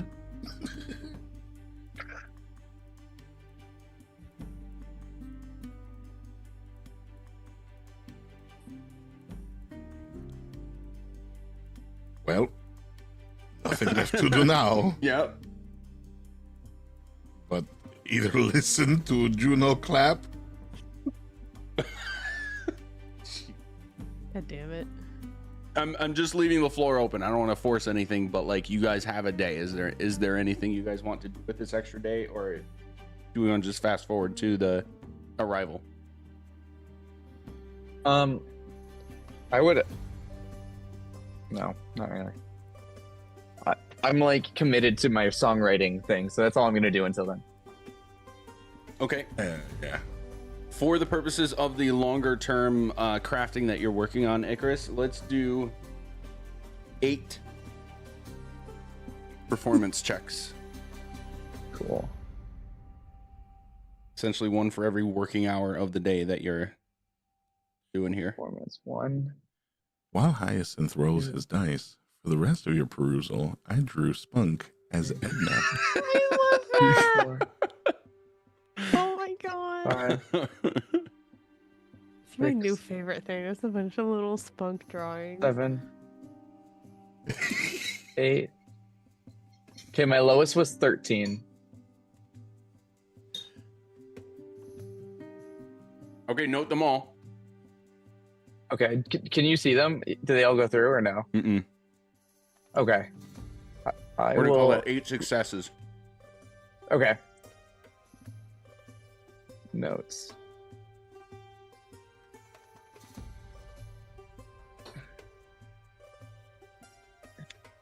Eight successes. Song of Dragons. I'm gonna look at that next session and be like, what the hell does that mean? Dragons, Song of Dragons, Song of Dragons, Song of Dragons. Yeah, like that one. I sing the Song of Dragons, it is dragons, I sing this song. Oh, would you like a wyvern with that? Would you like a wyvern with that? Can you imagine? I love how you just like mixed two very of our time songs to make that happen. Didn't we name one of the dragons Peter? Yes. Peter Dragon, Peter Dragon. Oh my Peter Dragon. god. Peter Dinklage? Oh man, Oh, wrong pop culture. the crossover. Don't cross the streams. Isn't that what you're supposed to do? So anyway, So anyway. we just go into the next day then, yeah? Yeah. Yeah. Okay. We get to the next day and both of Volta's parents are working feverishly on setting up the very nice dining area. They've got a couple of big pots of food going. The smells in the house are just chef's kiss. Maybe even for you, Spunk. I don't know if this would be fitting for your appetite, but like there's a lot of like garlicky smell in the air, onions, vegetables stewing, and some meats going as well. But you will also notice that there is a hearty and not hidden at all section. It's like basically a third of all the food that's being prepared right now. Section of just like grubs, just plump, wriggling grubs. Oh, plump. Like some are as big as your eyes and some are bigger. And there are other like drier, crunchier bugs that are kind of just like pinned down. You can hear them and see them like bzz, like try to flap their wings and fly, but they're like assorted in a way that they can't really get away. All of this is among like beds of leafy greens that you might enjoy and like moss, chunks of moss. But then for the rest of you, you've got like a big old pot of some kind of stew that's got a little bit of like a twinge of spice to it. Hopefully you all like a little bit of spice. The general smell of like potatoes and, like I said, vegetables stewing and some meats going. There's a section of like a giant bowl of water with like little shellfish just kind of hanging out. There's a whole thing going on. I want to find the biggest, fattest, juiciest bug.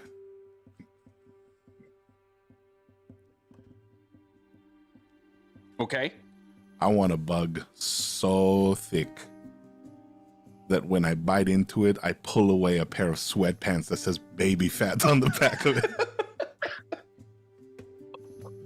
What the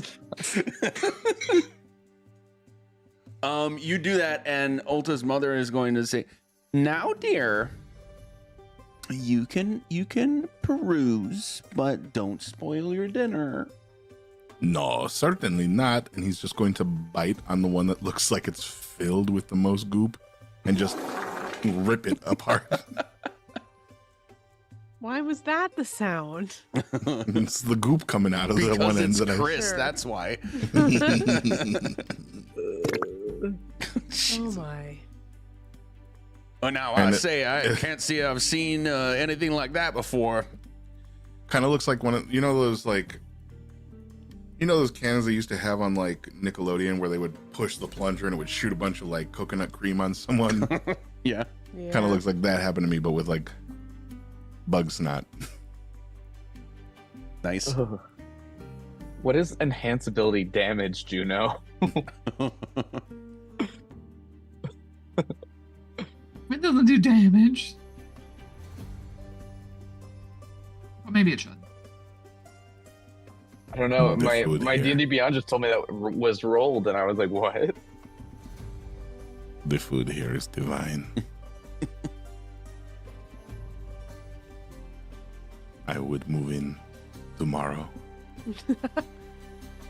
Were I given a proposal to do so.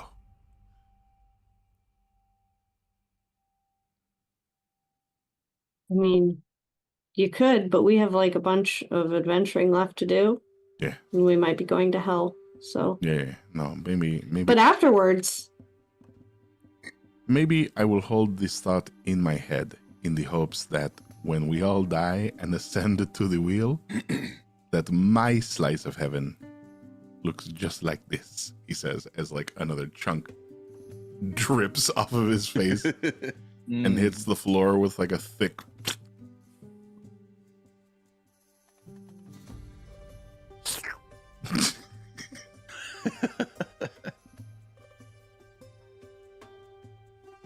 Yeah. Okay. I mean, yeah, I guess we all kind of have to die one day. You're not expecting to die soon, right? I mean, we got like a whole week left, right?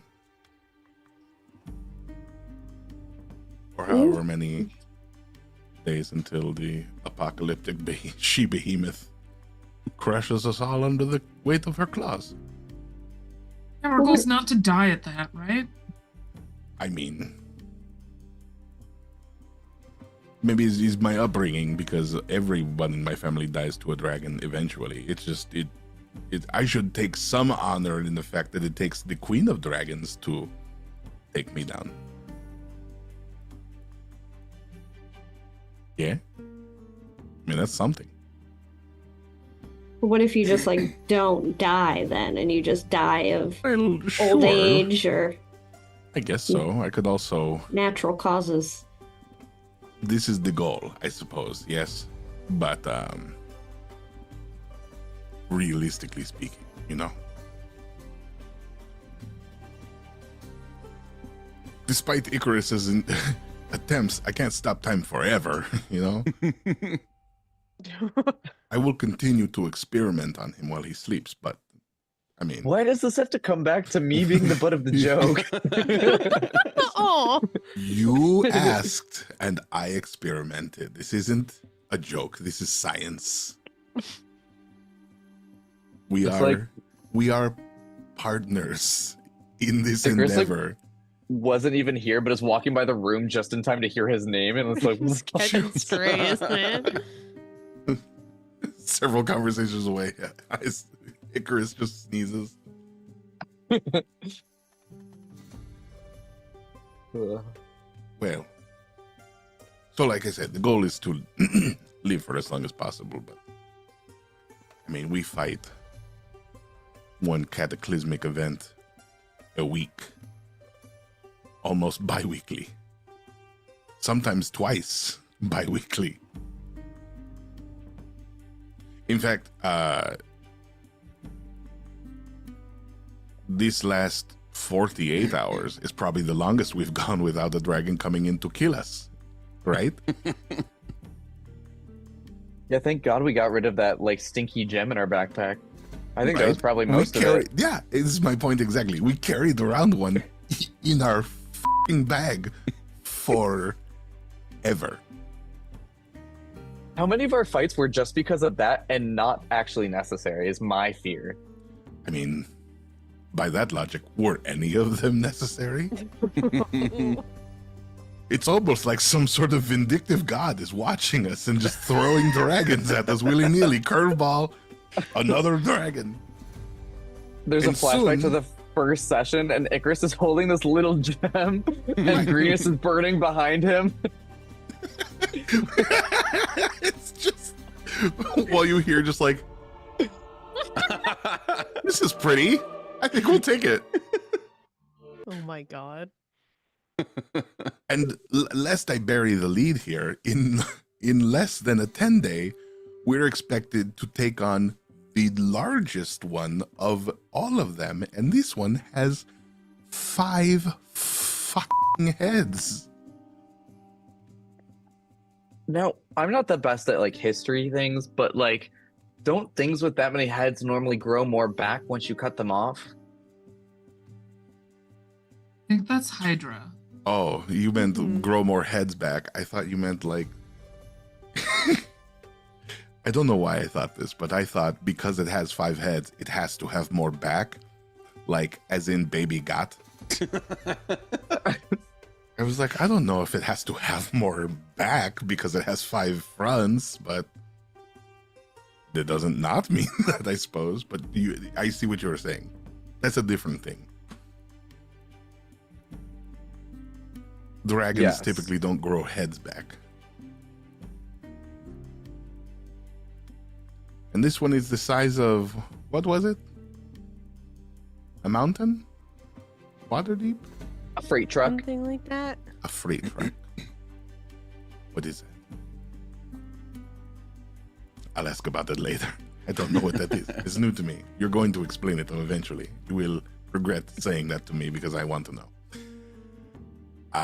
But like I said, very, very large. Huge, impossibly huge. So big, they didn't kill it. They just put it somewhere else. And now someone wants to bring it back. Or a lot of people want to bring it back.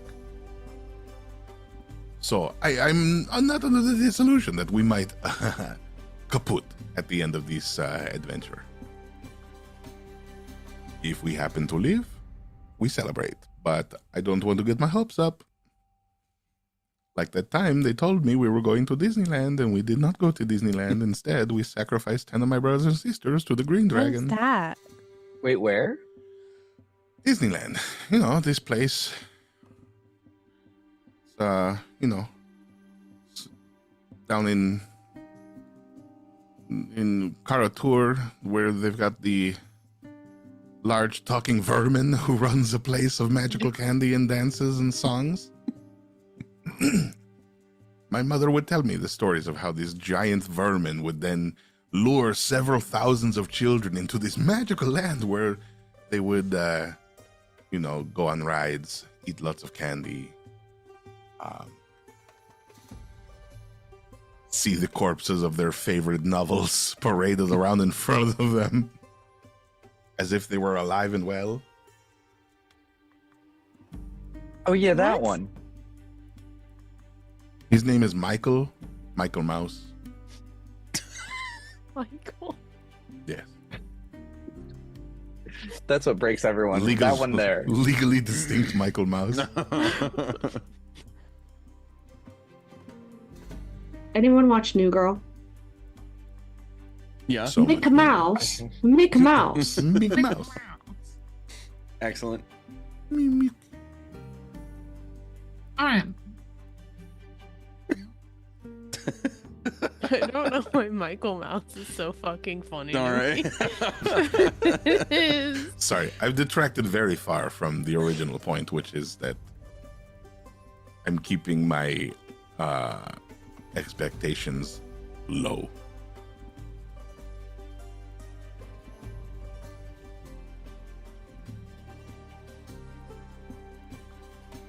And that's a choice you can make, so. Sure. This isn't to say I'm not going to try. I mean, I'll try very hard. I just imagine that amount of effort. You know how when you know you have to take a great big poop and you know you're just like, at the end of this, I'm going to hurt. It's kind of like, Is that a... Never mind. Tiamat is a large turd that I have to take. And I just know at the end of it, I'm going to be sore. If it turns out this ends up as a no wiper, more power to us. But that doesn't mean I'm not going to stock up on Preparation H and Tylenol. At this point in the conversation, Juno, you'll realize that it's coming up on time to meet, and you have not yet told the Black Staff when this is happening. Can we just show Oh. up? Shit. The oh shit is actually gonna go through the message. We're meeting tonight in a couple hours. The Marvel Rivals happening outside my room right now. We did get some classy outfits, so dress to impress. See you at dinner. Ulta's parents' house. Now that you're sending out last minute invitations, did you ever invite Corey? Oh. No. I thought, so you were going to talk to him through me. So that way you could be like, the fuck, remember? And then we never did that because I went and saw Eliseo instead. Well, I'm here now, so we can do that. If you want to, we can hand wave the fact that the majority of this table is inebriated in one way or another, and backtrack to yesterday if you want to retcon that. Or you can just do it now. That's fine. I mean, I feel like he probably won't come anyways, so... All right, hand holding, forehead touching, here we go. You can send the message. Hey, we're throwing a little dance at Ulta's place tonight. Do you want to come? I get a +1. Hope everything's well? I think that's 22, so I think I'm good. So make an Arcana check, Juno and Icarus. Oh no, don't make me do this. 10. Motherfucker, that was a 19 and it tapped! 9. Mm. 9. You're so smart. Okay.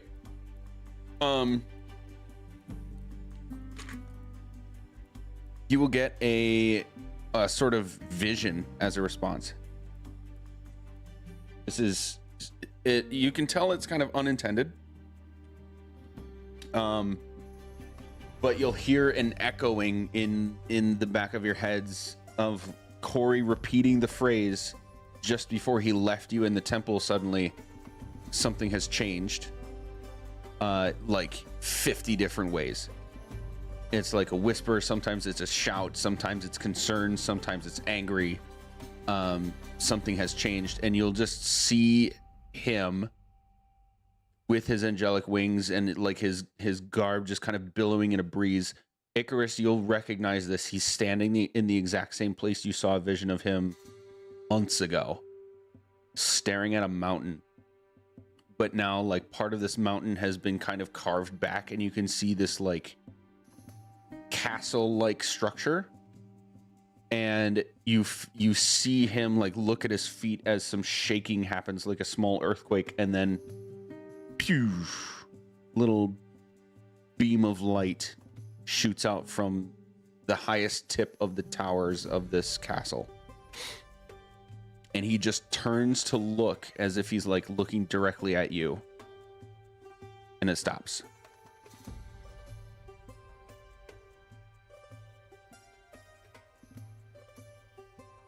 I don't like that, though.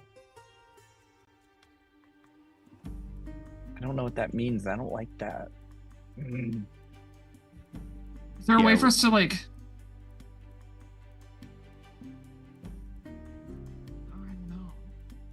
So now you see the exact vision I saw earlier. See how, like, stressful that is? Like, I don't know what that... It's dramatic. Whatever it is. Yeah, it feels like he's going to, like, a council of the gods or something. Like, maybe it didn't send because he's not in this realm. Because the I feel like he just, like, sent us to voicemail, but it, like, was a voicemail that stared through our soul.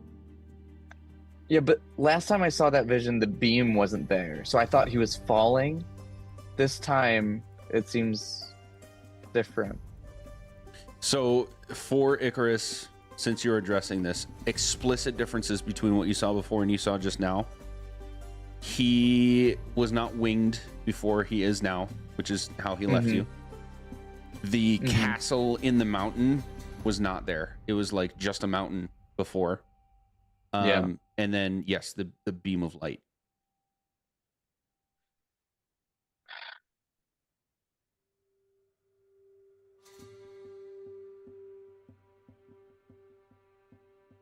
But that leaves, if sending doesn't work, that leaves like no communication. So there's nothing we can do about it. Unless you tried to like commune with him or something. I don't know if I can do that. Like, I didn't have formal training in any of this. I could attempt to show you.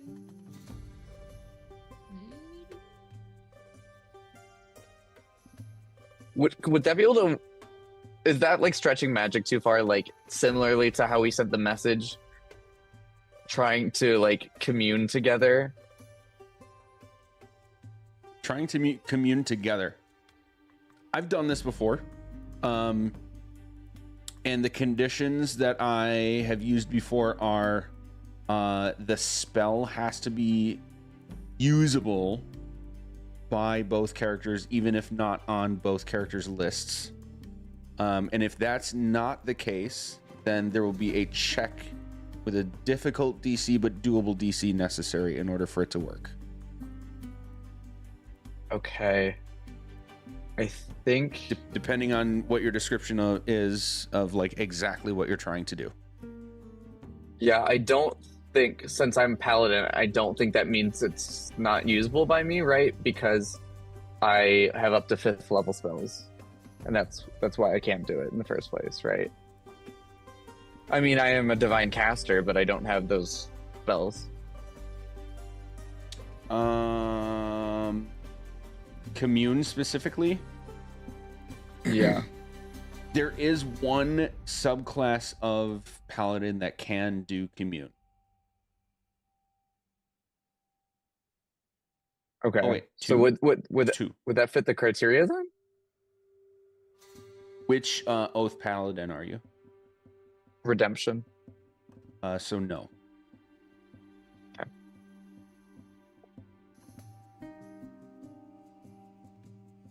This is clerics and then oath of devotion, oath of glory.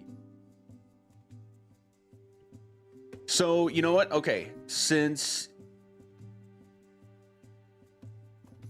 I don't think I'll regret this, but I like trying to yes and this stuff as much as I can without like just completely throwing the rules out. I like to stick to some kind of template. I'll say since some subclasses of paladin can use this, I'll say that the DC for you to do this would be lower than it would be if it was just like not on the list at all. You know what I mean? Okay. Yeah, that makes sense. It's like a half C's because if I chose a different subclass, I could learn it. Right. Exactly. I'm going to give you guys some time to think about how you want to make this happen. We'll take another super quick break here. Like 3-4 minutes tops. So we'll be right back. Okay.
Oh, let's think about shit we talk about behind the scenes.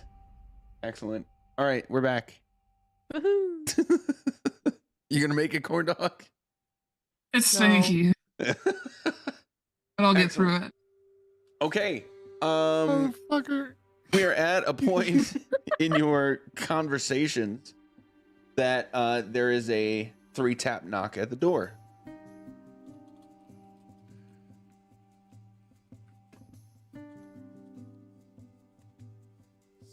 Somebody gonna get that? Or Yeah, yeah, is it yeah. our Okay. door? Yep. Whose house are we? We'll go over and open the door. You will see the familiar woman who was disguising as Blackstaff, in the exact same look that she had yesterday. Young Miss Cragmaw. And she'll bow and just kind of start walking in. Oh, yeah, like, to her back. Ulta will point at the various places. There's a violin player playing some music in there. Oh, okay, you're walking. All right. And then she's just gonna close the door. Walk away. She'll essentially go and just like walk right up to your parents and quietly just start like shaking hands, and both your parents will like, oh yeah, and recognize her, and that would be kind of odd to you, because she's supposed to be in disguise right now. So, but they just kind of just start having their own conversation. Your mom grabs tea, your dad grabs like a plate of little what is the word? I know the Spanish word because my dad says it every time we have bocadillos at home. Chris, help me out. Snacks? Bocadillos? Yeah. Sandwiches? Like finger sandwiches? Yeah, like finger foods. You mean hors d'oeuvres? Hors d'oeuvres? Hors d'oeuvres, there it is. There you go. Which isn't That's the not English the word English for word. it. That's No. the French It's word. the French, I know, but like, I know it's not called bocadillos. We don't know that commonly in the United States now. I only know the Spanish word for the French word for the thing we're doing in English. Yep. Appetizers? We got there eventually. Oh no. Fucking hell. Our app's good. Apps. Oh shit. Ugh. Anyway, they just kind of go about their business and just start conversing. Oh, we got a glasses off laugh there. Oh no. Motherfucking eyes is just like, motherfucker, do you mean appetizers? I did mean hors d'oeuvres and not just appetizers. Some no class bullshit. Oh my god. They got mozzarella sticks. Yeah. I swear to Fucking A. Hyacinth got me. He got me. You win today. Oh man. Can't take us anywhere. Fuck. Especially not Olive Garden. Oh man. Nowhere with more than one course of meal. Don't get me started on eating my body weight in breadsticks with Alfredo sauce. Holy. Anyway. Oh. Proceed. Sorry.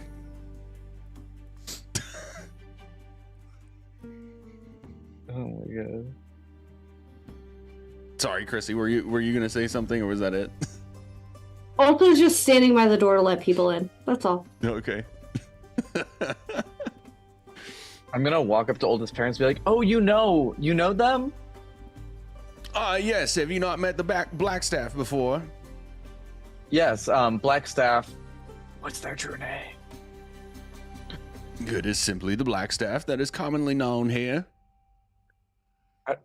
How did you know them? They're in disguise. With this guy. Oh, and he just kind of like gets the like shit-eating grin on his face and looks at her, and she just kind of smirks. This isn't a disguise, is it?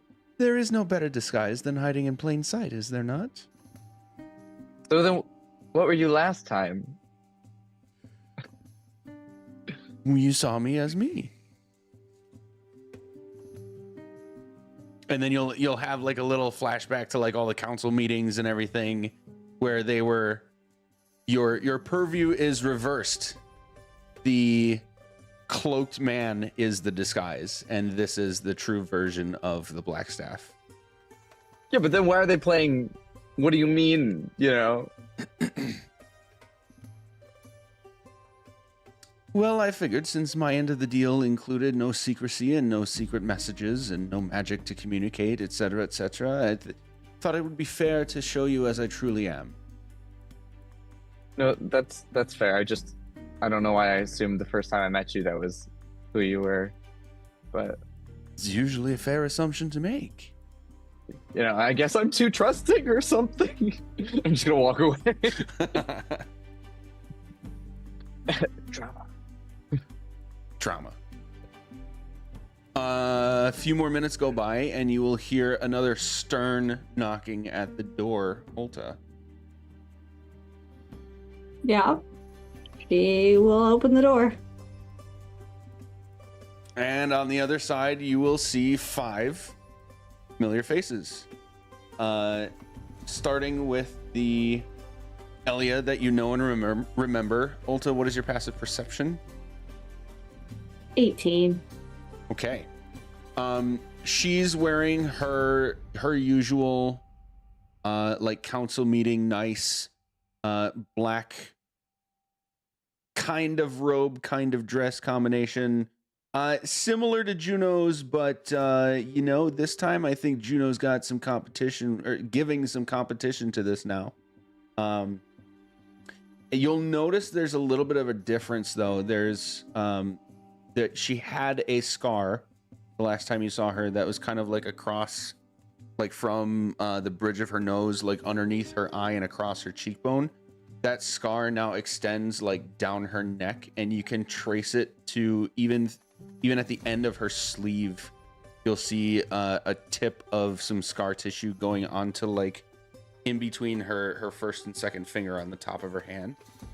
It's fairly subtle. It's not as obvious as the initial scar that was across her face, but the rest of it you do see. Clearly something has happened to her that between the last time you saw her and now. But she's got an overall somewhere between neutral and kind of cheery demeanor, and she just kind of silently nods at you and gestures toward the rest of the crew. You'll see Protanther in his like bright red and gold dress robes going on. He's like cleaned up his beard and he's got his hair kind of slicked to the side. And then the other 3 are also in very formally presenting garb. And as a reminder, there is one human man that's Protanther. There's one dwarf man that's Iliuthra.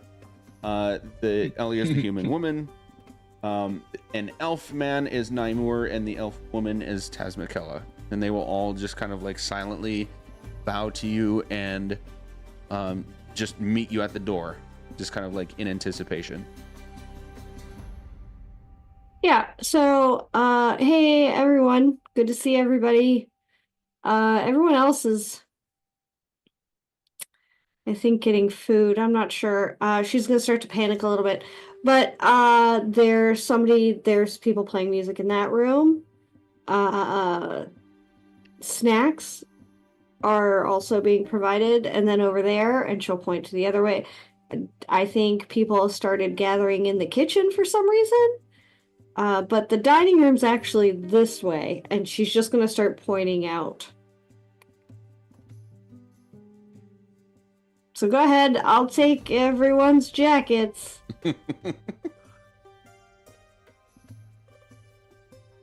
Okay. And as this congregation is sort of just happening at the entryway, Ulta's trying to take care of jackets and pointing people the right directions and things like that. Ulta's father will come swinging by, and he's got like his beard cleaned up as well. He's got a nice hat and dress robes as well. This is a very familiar look for you, Ulta. It's like he's going to a very important council meeting, as he usually does, at least like a few times a month. And he'll just start wisping along. Yes, welcome to our humble home. My name is Morgrim Cragmaw. I must get all your names. I'm terrible with names. I apologize in advance, but I will do my best. and then your mom is just kind of wisping along as well. Both of them are doing like one hand of like a glass with a drink in it and one hand with a plate, and then they kind of flick back to the kitchen and come back. They are well versed and seasoned in making the hosting thing happen, and it's going to be obvious in how they conduct themselves with greeting everybody. And all of your passive perceptions are good to great. Can see that it's just like, if you didn't know that this was 5 dragons and like the actual ruler of Waterdeep, this would just seem like any other formal gathering to you. Can I ask, like, in just like, maybe this is a question for later, but like it's something I'm gonna keep an eye out for. Like in like how the dragons like socialize as humans, like is there anything different we notice about them, or like different roles they play or anything like that?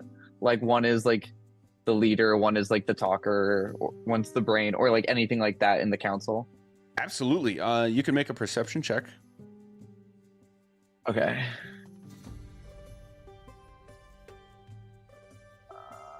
Perception.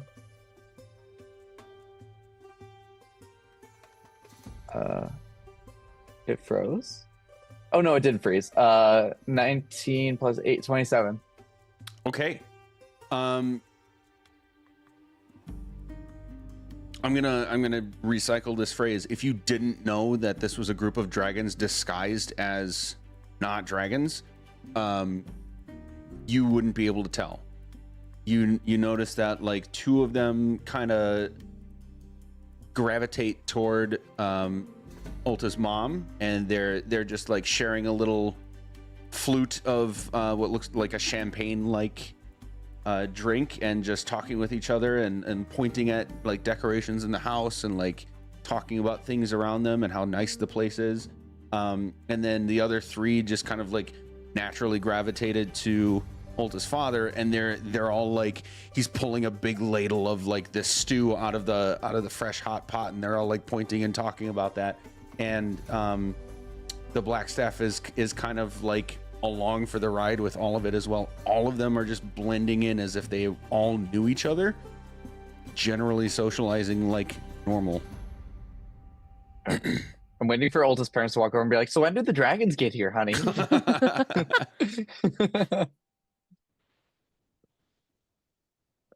At least not yet. What are you guys doing?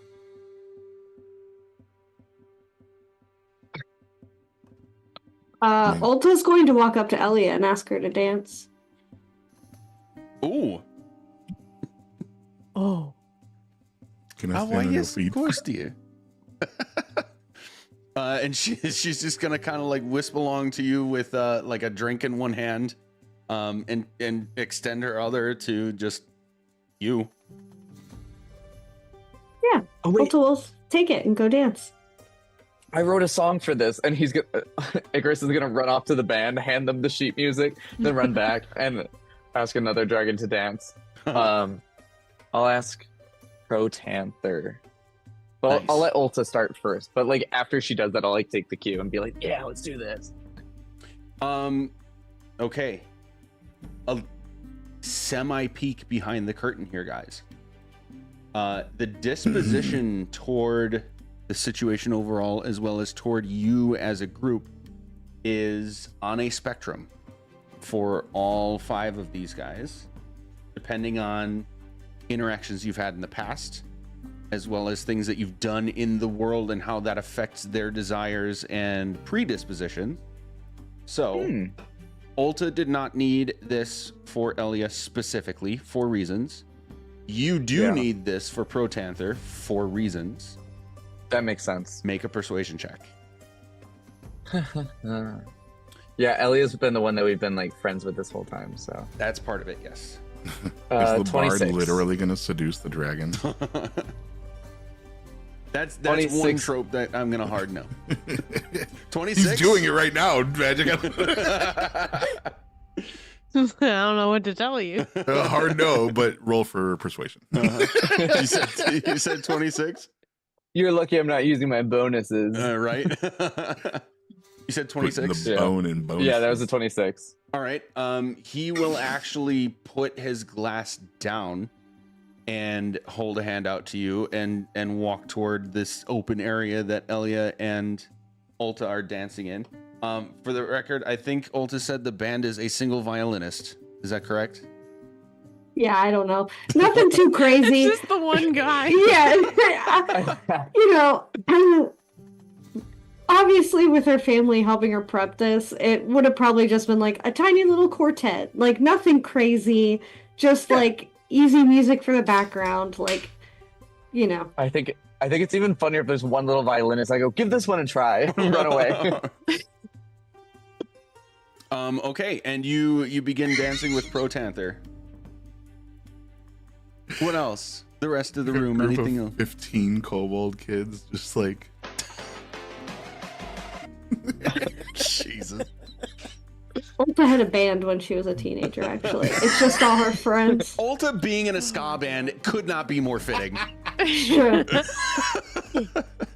She I played want the this fan art. I trombone. want this fan art right now. Yes. With her little teacup just dangling on her hip the whole time. Oh my Wait. god. Do I have something for this? Hell yeah. I do have something for this. Not enough? More? No. Anyway. We're all dancing to ska. That's great. I love this. It's canon now. Anyone else? I don't want to force anyone's hand, but there's just like in case anyone wants to do anything. I'm looking. Who's left? Because I can't really dance because I'm the size of their palm. But Aster, Juno, and you. Yes. I know who's left out of us. Oh. Who's Oh yeah, left is there of the anybody dragons? enjoying the food Yeah. instead? Like I feel like that's where Astra would be at. Yeah, so Iliuthra and Damn it! Naimur are with Ulta's father, just kind of like around the smorgasbord that's kind of spread out, doing like small plates at a time of finger foods that have been prepared. Yep, no, that's the vibe. It's like, oh, look at this one. Oh, the presentation is so cute on this one. It's just neat.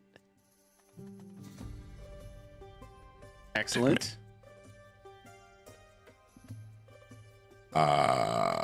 What's Tammy doing? Tammy is talking.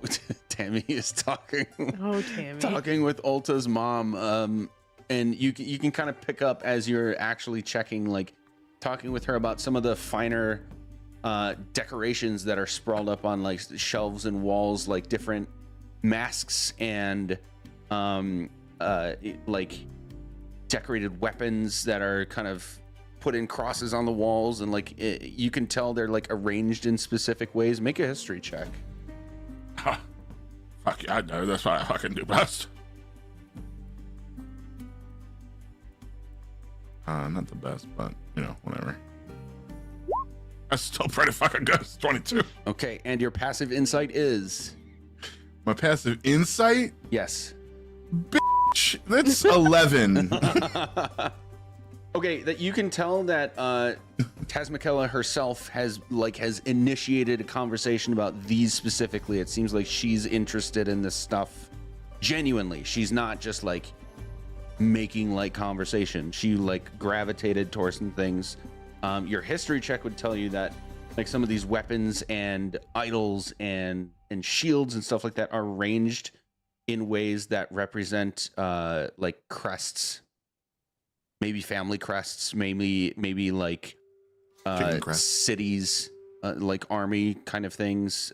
It's like a historically accurate arrangement of artifacts, and they've kind of gravitated their conversation toward this while having a drink. I'm gonna try to join that conversation, and I'm gonna make my way in with a story about how one time I accidentally came upon an entire reading section of crests when I was trying to learn how to make an appropriate pizza crust. And an error in calculating for the Dewey Decimal System, which I did not understand at the time, led me to crests, and that led down the whole rabbit hole that I wasn't aware. And that's how I'm gonna like shoehorn my way into this.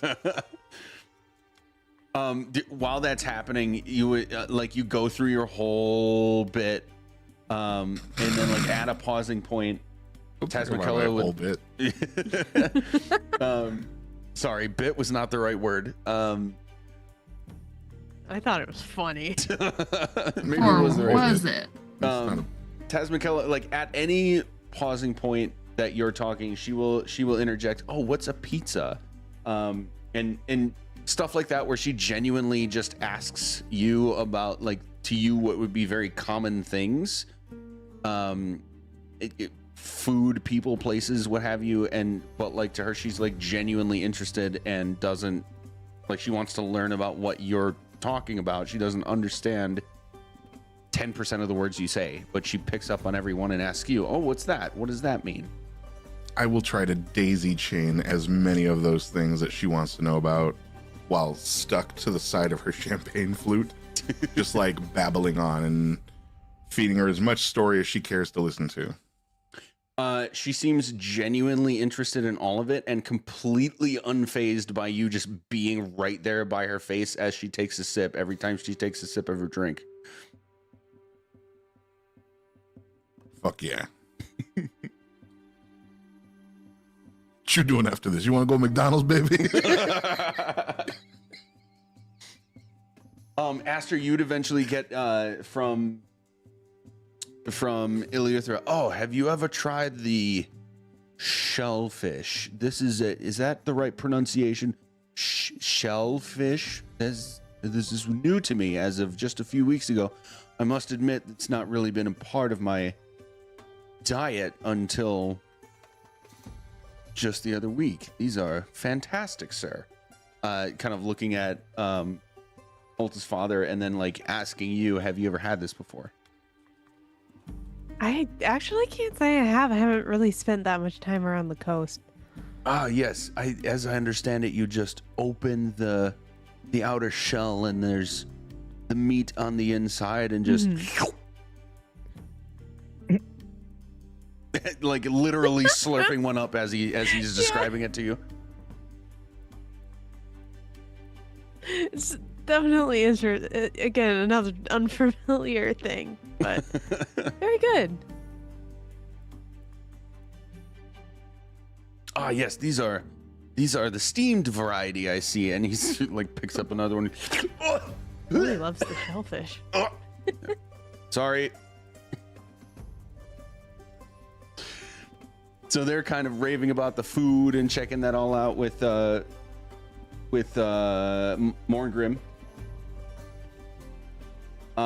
Juno, sorry, Corndog, not to put you on the spot, but sorry, go ahead. What do they think about the bugs? Are any of them eating the insects?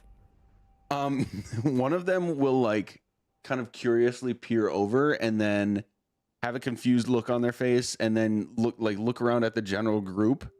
What's your passive perception again? 26. Okay, yeah, you'll see that they kind of eventually get to like Ulta and have this oh yeah moment, and then same thing with Spunk, like they just kind of nod it off like oh yeah, that makes sense, and then just kind of move on to other things. They clearly don't make a big deal about it. Nice. You'll get like a side eye look like oh you too. Yeah. But nobody makes a big deal out of it or anything. No. Just kind of like a curiosity like, I'm factor. Surprise them.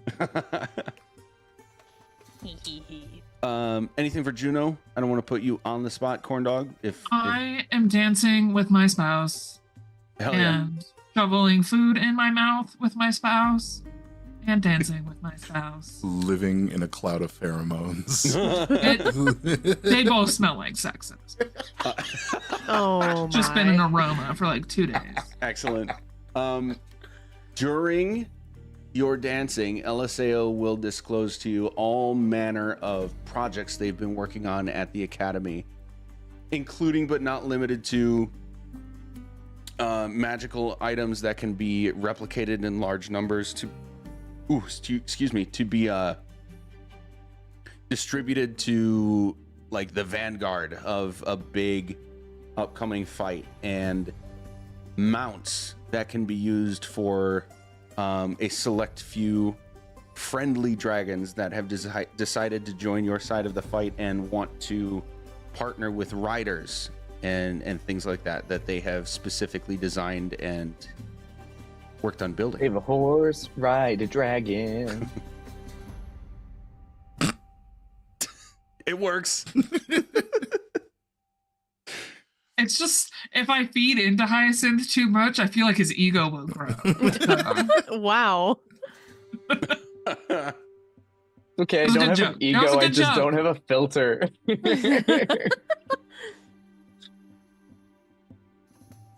What an interesting concept that song you just invented brings up. It brings back up what the DM tried to stop a minute ago. It sounds like it was written by a dragon, much like the Save a Horse, Ride a Cowboy was written by a Cowboy who wanted to be written. Right. Like, there's a dragon out there who's like Hell yeah, climb on top of me, potentially baby. jealous of actual horses.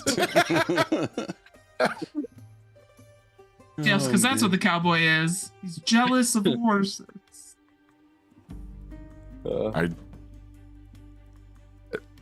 There's a lot to unpack here. There's more than I or Spunk have the capacity for at this minute. I'm gonna chew on this for a minute here. There's a lot. Hey, Ulta, what time's dinner? Oh, yeah, it'll be here probably pretty soon. It's usually hors d'oeuvres, then a little bit of dancing. Sometimes Dad goes back out and we do like fireworks and stuff. He's got like a whole thing he does. So do we have like 10 minutes for dinner or something? Like, can I walk Yeah. away for a second here and then come back? Are you gonna have are you gonna have more sex? And she's saying this in front of Elia. Just like dancing. Like Between the two of them. Yes. Yeah. okay. Well, that's cool. I mean, that's totally fine. I just haven't seen them and we've like almost died a bunch, so What's okay, your well, most I'll be right yeah, back. just You- make sure Eliseo just casts silence or something, because Yeah, we'll do it in a bubble. okay, thank you. Yep. Back to dancing with Holy shit. cast cone of oomph?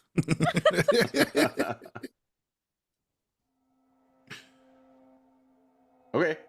That's not what I want. Hello? Clicked on wrong thing. Sorry, guys. Hello? I didn't mean to change the music. Oh. My bad. Okay, so Juno, what are you doing? Getting laid. Oh, quickie. Yeah. Low Gonna run charisma, upstairs, high we'll be right back. endurance. That's why I came down for a snack. There you go. All right. So eventually there will be a point that Ulta's father, you know, for anybody that was interested, he would beckon out to the back where they have a nice enclosed yard, and he would do fireworks, I guess, and have like basically the D&D equivalent of cigars. There's no copyright here. Cigars.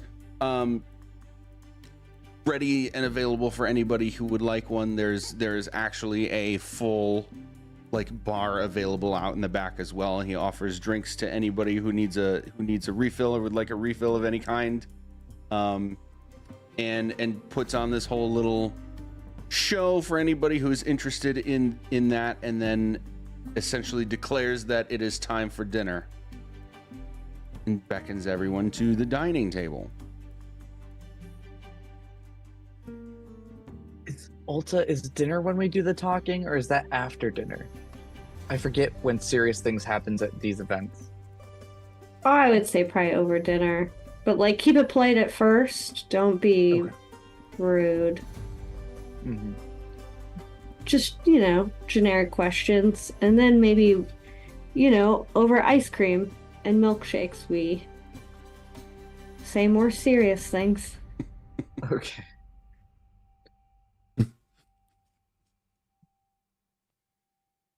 Okay, so if everyone's going to the dinner table, Mr.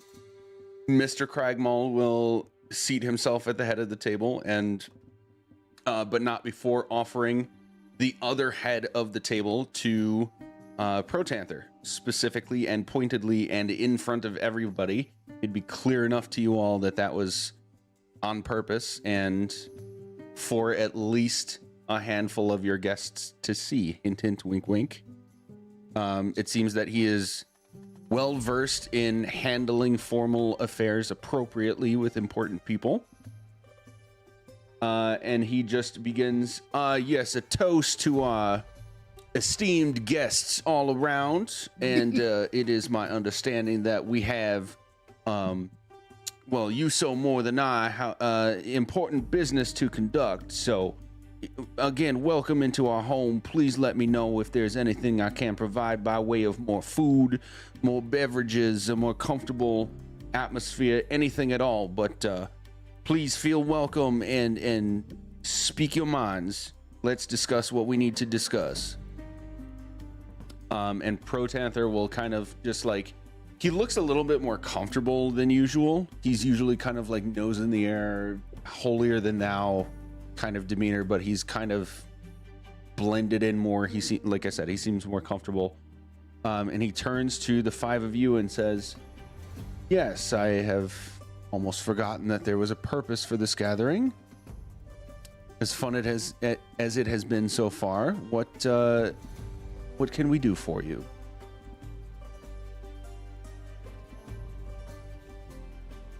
Well, I think we were more or less wanting to ask more questions about what the next steps might be and, kind of the end game that we're coming up to here with Tiamat. Yes, and as I understand it, we are comfortable having this conversation with everyone who's in this room.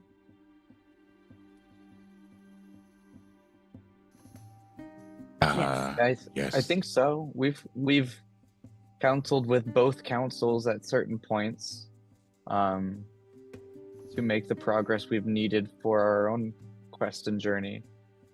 So, And if somebody proves that they're not worthy of hearing what's in the room, you could just bite the out of them, right? Well, Milkshake yes, spunk, I would be milkshakes. capable of that. It would not be polite to do so in someone else's home. Sure. But I mean, they can't really go far once they get outside, right? Let's be real about the situation. You're fucking dragons, Not like running from a lion. It's a fucking dragon. You got wings. You're very powerful. It's very sexy. As Ulta suggested, like the niceties first would be our like updates for progress, right? So like, we recently gathered some forces, like from Everesca and Aster's Druid tribes, and are just trying to prepare the defenses or armies that may be necessary if it comes to it for whatever event is to come. Yes, well, I must admit that my personal original disposition was that we being the metallic dragons, of course, simply strike and take on this fabled ritual head on, regardless of any potential collateral and casualties that would be a result of such brash action. Just to nip it in the bud before it could flower into something more significant. However, particularly your efforts in the last several months have shed light on how important some more finesse might warrant. So we've waited. I must admit, your results are proven already. And you have our respect, and all five of them, or the other four at least, would give like nods and look to you all and kind of like give you the single nod of respect, that sort of thing. However, we've made a trade in exchange for attacking early, deciding not to do so. We have given the cults time to both prepare and react to things that you, your factions, and the people of this plane have done. While they are significantly weaker than they would have been had you done nothing, the ritual has begun.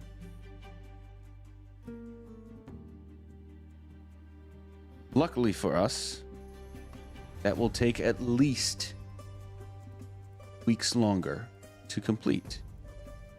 So while we are on some sort of timer, it is not yet as immediate and dire as it could be.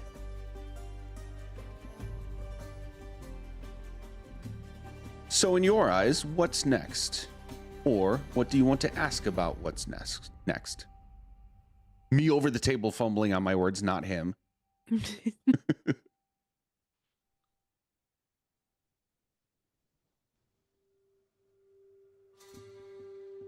Aster is going to look to the folks in the party that have been a little bit more eager in devising a plan to go to hell.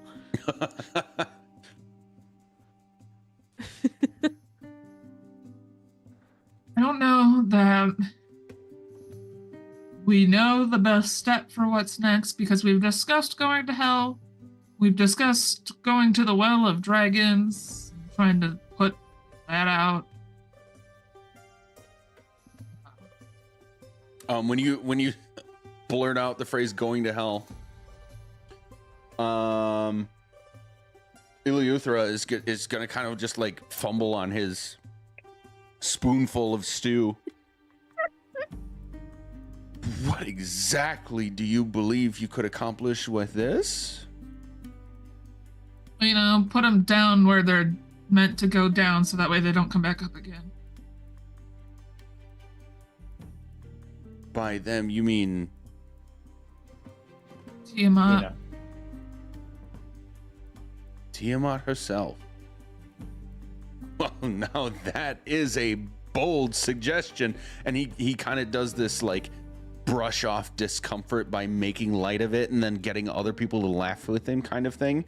And the other dragons kind of take the bait with that, but you can tell that like at least 2 or 3 of them are pondering that idea with like serious respect. So you would trade an entire army of any number of red wizards and dragon cultists and dragons themselves to get to interrupting a ritual to bring her back in the first place, in exchange for going to thwart her exactly where she resides instead. Yeah, it seems like we won't be as tired that way. But also, it's hell, so we might be worse off. It's kind of hard to know, like, do we go up against all these red wizards and these powerful beings who have developed an army and have a bunch of little dragons and stuff with them? Or do we just, like, go to hell and fuck around and find out? You know? I guess part of the equation would be, is there a way to get directly to her in hell? Or do we still have to sift through hell to get to her? Versus... We had a lot of questions in regards versus if we tackle the well, what are the odds that they can finish the ritual as we attack and we still have to fight her anyways?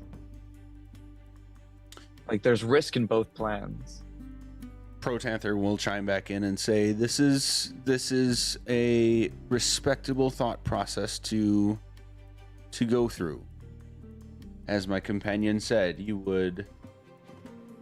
there are trade-offs in either route. If you were to go to the Well of Dragons here, you would have the advantages of all the people that you've gathered to fight in our side of this, as well as all of the creatures and fake folk and others that we have on our side to do a head-on clash of army against army, well, hopefully somebody gets to the center of this ritual to either stop it before it begins or interrupt it before it completes. The drawback of that is the sheer number of forces that we would have to face collectively. On the other hand, you, potentially a few companions alongside you, could face the trials of getting into the first circle of hell in the first place. First layer of hell is what I should have said in the first place. Luckily, we know of ways that could happen, so there's one obstacle that would be at least easier than if you were completely on your own.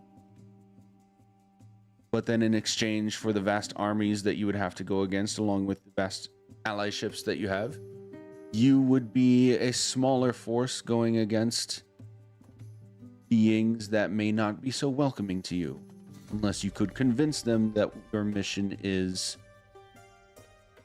lawfully sound. And you'll be able to tell all of you that his choice of words, lawfully sound, were very pointed.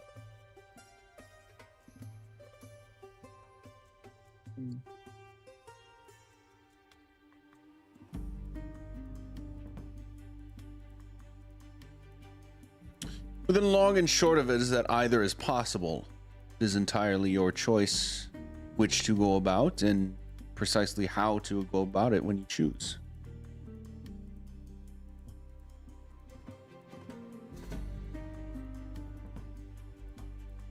Well, consider this. When you brought up your original plan, your plan was to the 5 of you descend on the well. What part do you see yourself playing in any future plan now that we've met halfway, rather than just engaged on your plan? A minor correction. My original thought, and he's gonna like look over at the other council members and give like an actual gesture of apology. My original thought was to simply not gather just the 5 of us, but any dragon kind of the Sword Coast that would be any amount as concerned as we are of this, and descend upon the well ourselves. We did not consider the time it would take to gather armies and allies and concern ourselves with the affairs of men and elves and dwarves and even dragonborn. We were simply just to take it on head on ourselves. But now that I see that you have the entirety of Faerun on your side, at least for the most part, it seems some more care should be taken. As far as the part that we could play, I believe we could collaborate on that. Both depending on which of the 2 routes you take based on what you've presented so far as your ideas. And I must admit, our own self-preservation.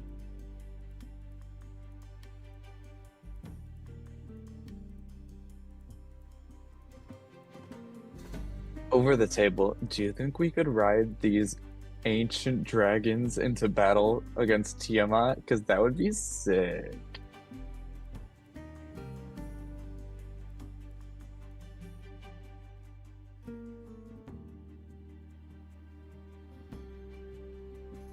That would be. It would be sick. But now Was I the only one thinking it? Oh, Was I the no, only one all thinking I'm it? thinking about is Oathsworn now, because that's like essentially the premise of Oathsworn. That's what's happening in that campaign too. Yeah. It's almost like 3 of us are in 2 dragon campaigns. If only there were a group of dragons within earshot, that would totally do that for us. Yeah. Let me But, turn my like, charisma mods If on. we go with them, we're going to the well. Right. we What don't it know sounds for like. It sounds like that would be their preference, but I don't know. They said depending on your plan, not which. Yeah. So maybe we try to tackle the well first. Maybe we get to stop the ritual entirely, and then we can be hopefully even more powerful and well versed in how to do things when we do meet Tiamat. Because I feel like she's going to be a problem regardless. So the well may be the best choice. So at least we can. I'll just like look back to the group and be like, what would be your ideal or your choice? Like, you must have a preference with all your years' wisdom and strategy, warfare, anything you may have gathered.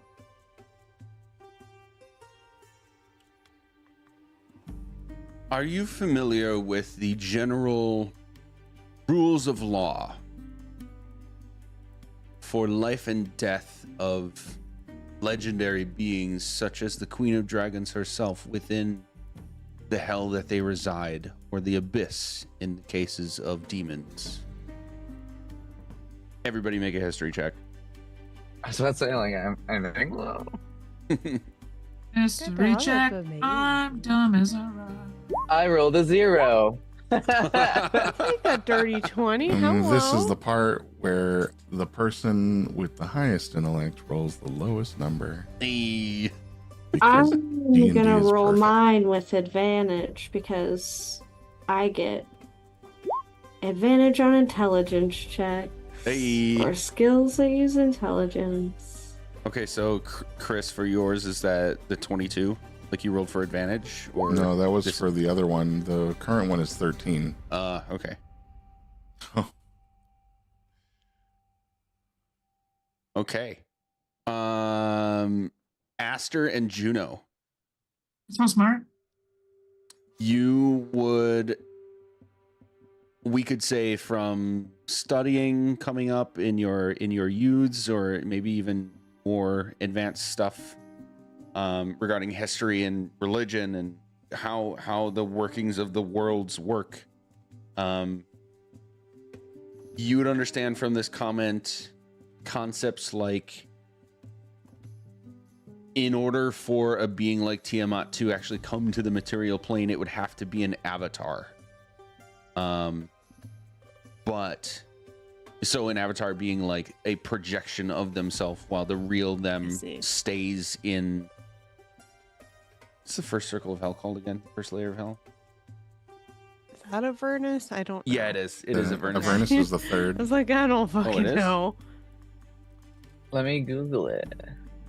Layers of hell. In Dante's Inferno. Let me search D&D. D&D. 9 hells. The Is first T- is trade. Trade. Okay, I'm seeing conflicting things. I'm seeing Avernus first, and then Avernus Dis. is at the top. Yeah. Yeah, it's Because Avernus and Dis. Zariel is the one that like guards it. And, like, Yes. she's like, yeah. Yeah. So It is Scary. Avernus. Why does Couple it of- say trade? What the fuck? Anyway, so Avernus is first. Specifically, Aster and Juno, you've heard fable that Tiamat being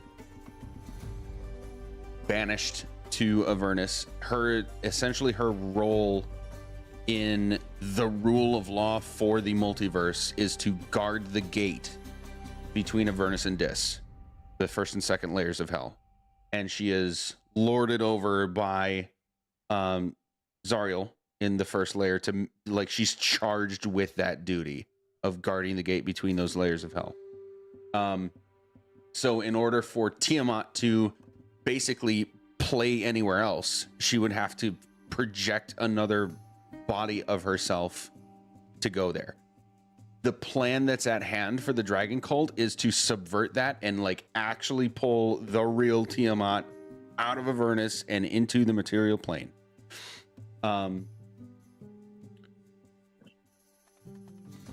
Oh, I did it again. ADHD brain. Where was I going with this? Oh, one of the rules of law is that, okay, if this comes to fruition where the real Tiamat were to be pulled out of hell and come here, if she is killed, she just goes back to hell, which is great for the material plane because everything goes back to the way it was. It just doesn't like kill her.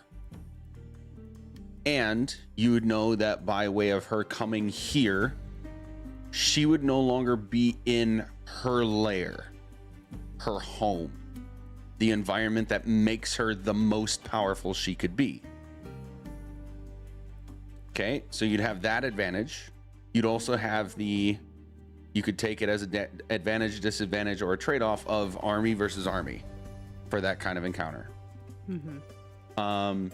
The rule of law, the other side of the rule of law, the same coin, different side, would be if you were to go into Avernus and try to attack her directly there, unless it would be in some way that you could figure out to like interrupt from that side of the ritual, her coming to the material plane. You're just going to try to outright kill her. If you killed her in her lair, she would be dead, not just sent back.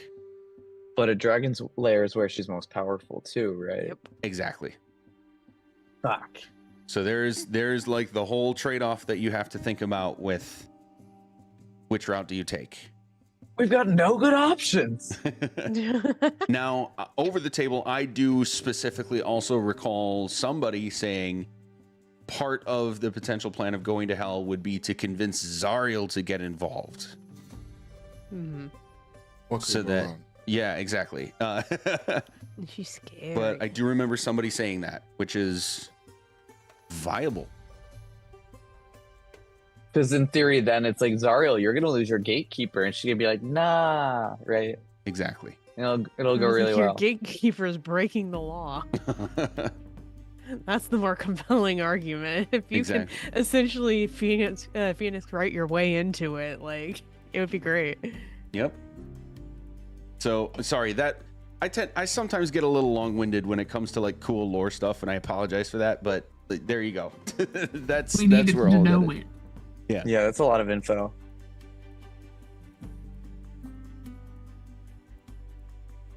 So, yeah, with hell, there's a couple different options. Maybe we could go ask Zariel, like, hey, do you want your gatekeeper to still be keeping your gate? I don't know. We have thoughts and ideas, but we also would love help.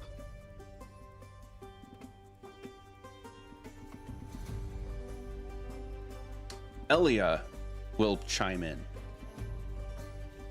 She will be clearly very uncomfortable, and as she's like the moment that she's thinking about what to say before she says it, you will all see the scar all the way from the bridge of her nose down her neck. And those of you that can see her hand on the table to the top of her hand will it'll be like a drip of blood that just illuminates the scar all the way down and then glows a bright orange. There is one of our kind who may be convinced to escort you and aid you should you choose the route of going to Avernus.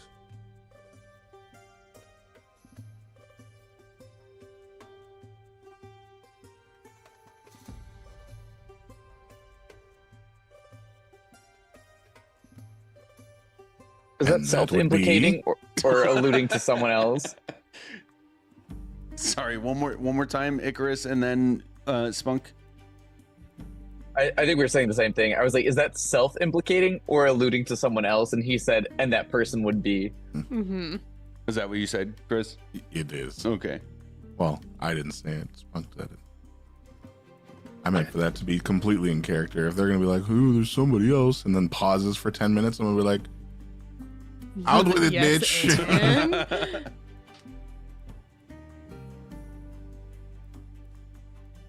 His name is Invernaro.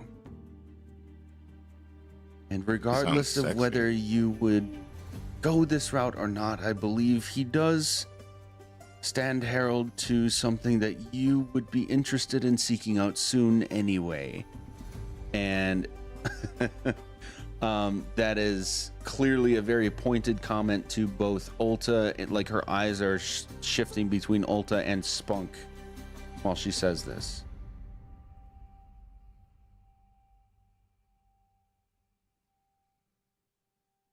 Go on. And where do we find this Rio de Janeiro? In the Star Mounts, where I have been for the past several weeks, trying to convince him, and she like generally gestures toward her scar, to see reason with the situation at hand.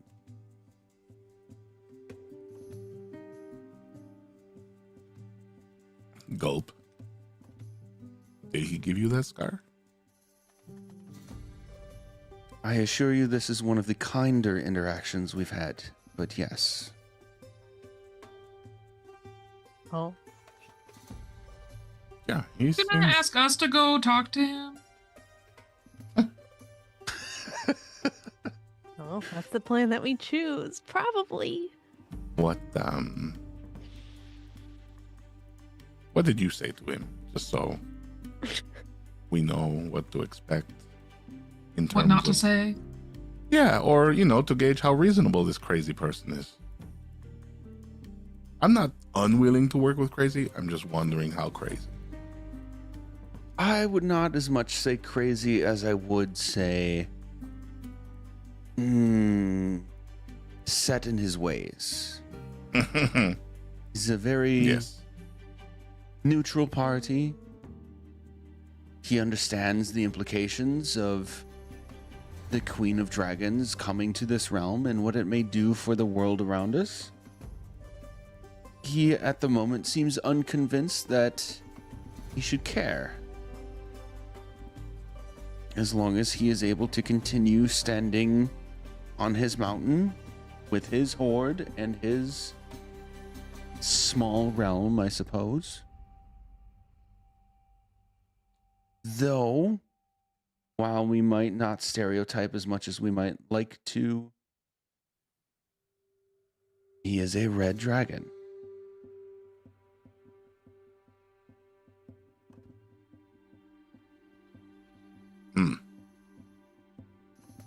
So he really fucks with this whole Tiamat circuit, huh? Surprisingly less than you might assume, but it's not exactly a deterrent.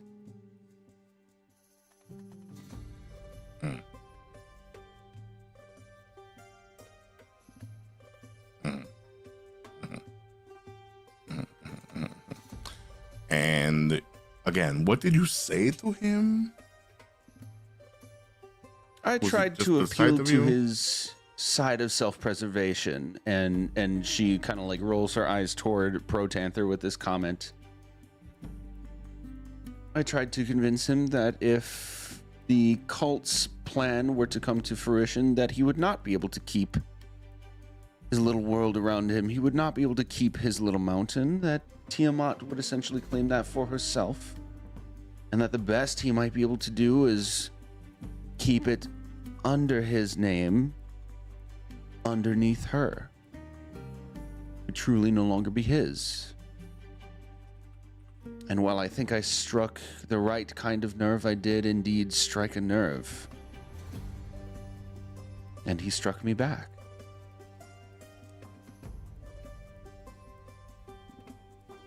Are you gonna be okay, or do you need healing? Oh, this will be fine. Yeah, because like a blood just like kind of. A drake as powerful as him will leave a mark even on other very powerful beings. So our options are we either Ally ourselves use with a red all dragon. of our allies, all the dragons that are here and present, and ourselves, and we go to the Well of Dragons. We get all these people to go to Well of Dragons, and then we fight wizards, we fight other dragons, and we fight smart, capable people who have become cultists in their free time. While that choice remains, I must insist that I do believe that you will want to at least talk with Imavarno and ask him which way is north. And Ulta, she's going to be looking directly at you with that comment. Make an insight check, please. Okay. It has become so innate to you that it's like not something you have to be very conscious about. As someone who explores a lot, making sure you know where the cardinal directions are relative to you. There's one piece of advice that you remember coming up as, I'm going to say like a teenager, that you could never do, and it didn't really cross your mind until recently when people pointed it out. You just thought you couldn't do this, so you always relied on looking at other people. Given the time of day and what way a shadow is pointing, you can always know your cardinal directions, but you do not have your shadow. It's clear to you that this is a comment about that. Check. She's not saying anything quite yet. So in summation, our actual options at this moment, right now, we tried to convince a red dragon that Ilya failed to convince. We could tell the queen of hell number 1 that her most trusted security guard is trying to girl boss her way to the top. To the literal sun. And hopefully she doesn't like that. And I'm sorry, what was our third option again? Just sacrifice everyone we've garnered support from to the war effort? Yeah? Yeah, it's kind of like lead them in that war effort, or we dip out, kill Tiamat, and then we still come back here and deal with that war effort, most likely. And I just have one last small, not small question. Because the simplest thing, at least, seems like to destroy her avatar or her summon here, but then she just goes back to hell. How do we know that is for longer than this past time, right? Other than if the masks that summoned her are still there, we can give them to you to destroy? Maybe? Like, is that possible? Or is she just possible to pop back out because she only went back to hell and didn't die? Protanther's gonna chime into this. The scale of the rule of law in the natural universe is something I would not expect many to understand. I can personally assure you that the Cult of the Dragon and the Red Wizard's efforts should be respected with relevance to that very scale that they are trying to tip in a specific direction that is against natural balance. It would have taken them decades, if not centuries, to come up with it and execute on it. It does warrant, in a way, respect. But if we collectively should thwart this, no matter how we do so, I would personally be very confident that it would set back to decades, if not centuries again, in order to even have a chance of attempting.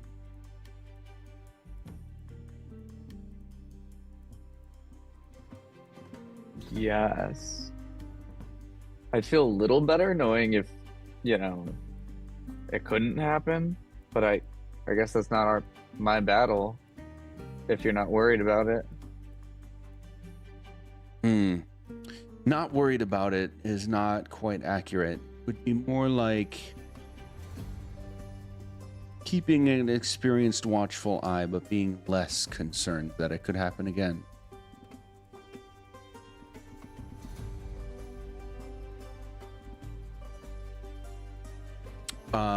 And I think we should end there tonight, guys. We're actually a little over time. But this got juicy. Yeah. We will continue next time here. I am certainly not cutting off the conversation there and saying we're on.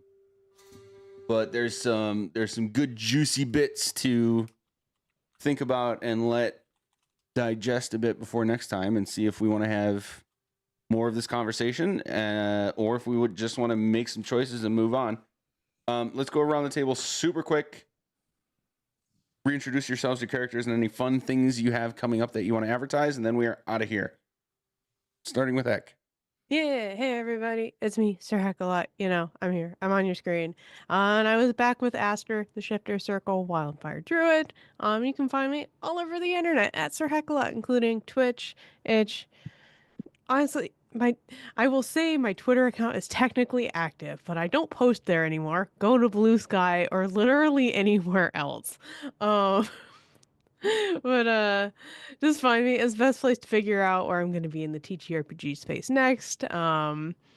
Because I tend to do a lot of things, wear a lot of hats, and go a lot of places. But most notably, every other Monday, you can find myself, Corndog, and Chrissy over on Neon Lights Roleplay, where we play in Oathsworn, Odyssey of the Dragon Lords. It's a good time. We just left on a major cliffhanger, and I was unwell. I need to know what happens next. My God. Absolutely crazy. You won't want to miss that. On every other Tuesday, you can find myself and Corndog over at Enchanting Sorcery, where we play in Into the Old Margrave is an Into the Woods inspired 5e campaign. It's also very goofy. We've been on a pretty significant hiatus, but hopefully we will be back next time. It's also a very good time. Those are kind of the major things I got going on right now. There's some stuff in the works at Neon Lights that'll probably be in at some point. But yeah, they're all coming up. But that's me. On over to Chris. Meet Chris. Play Spunk. Yes. Much this. Come see us on my channel tomorrow. Me, Corndog, Chrissy, playing Reclaimers. That's all I got. Okay, Hyacinth. Hiya, it's me, Hyacinth. I was playing Icarus, our elf, twin, paladin, hexblade warlock, redemption paladin. Yeah, Juno. Hey everyone, it's me, Courtney the Corn Dog. Okay, bye. Over to you, Chrissy. You're muted. Even better.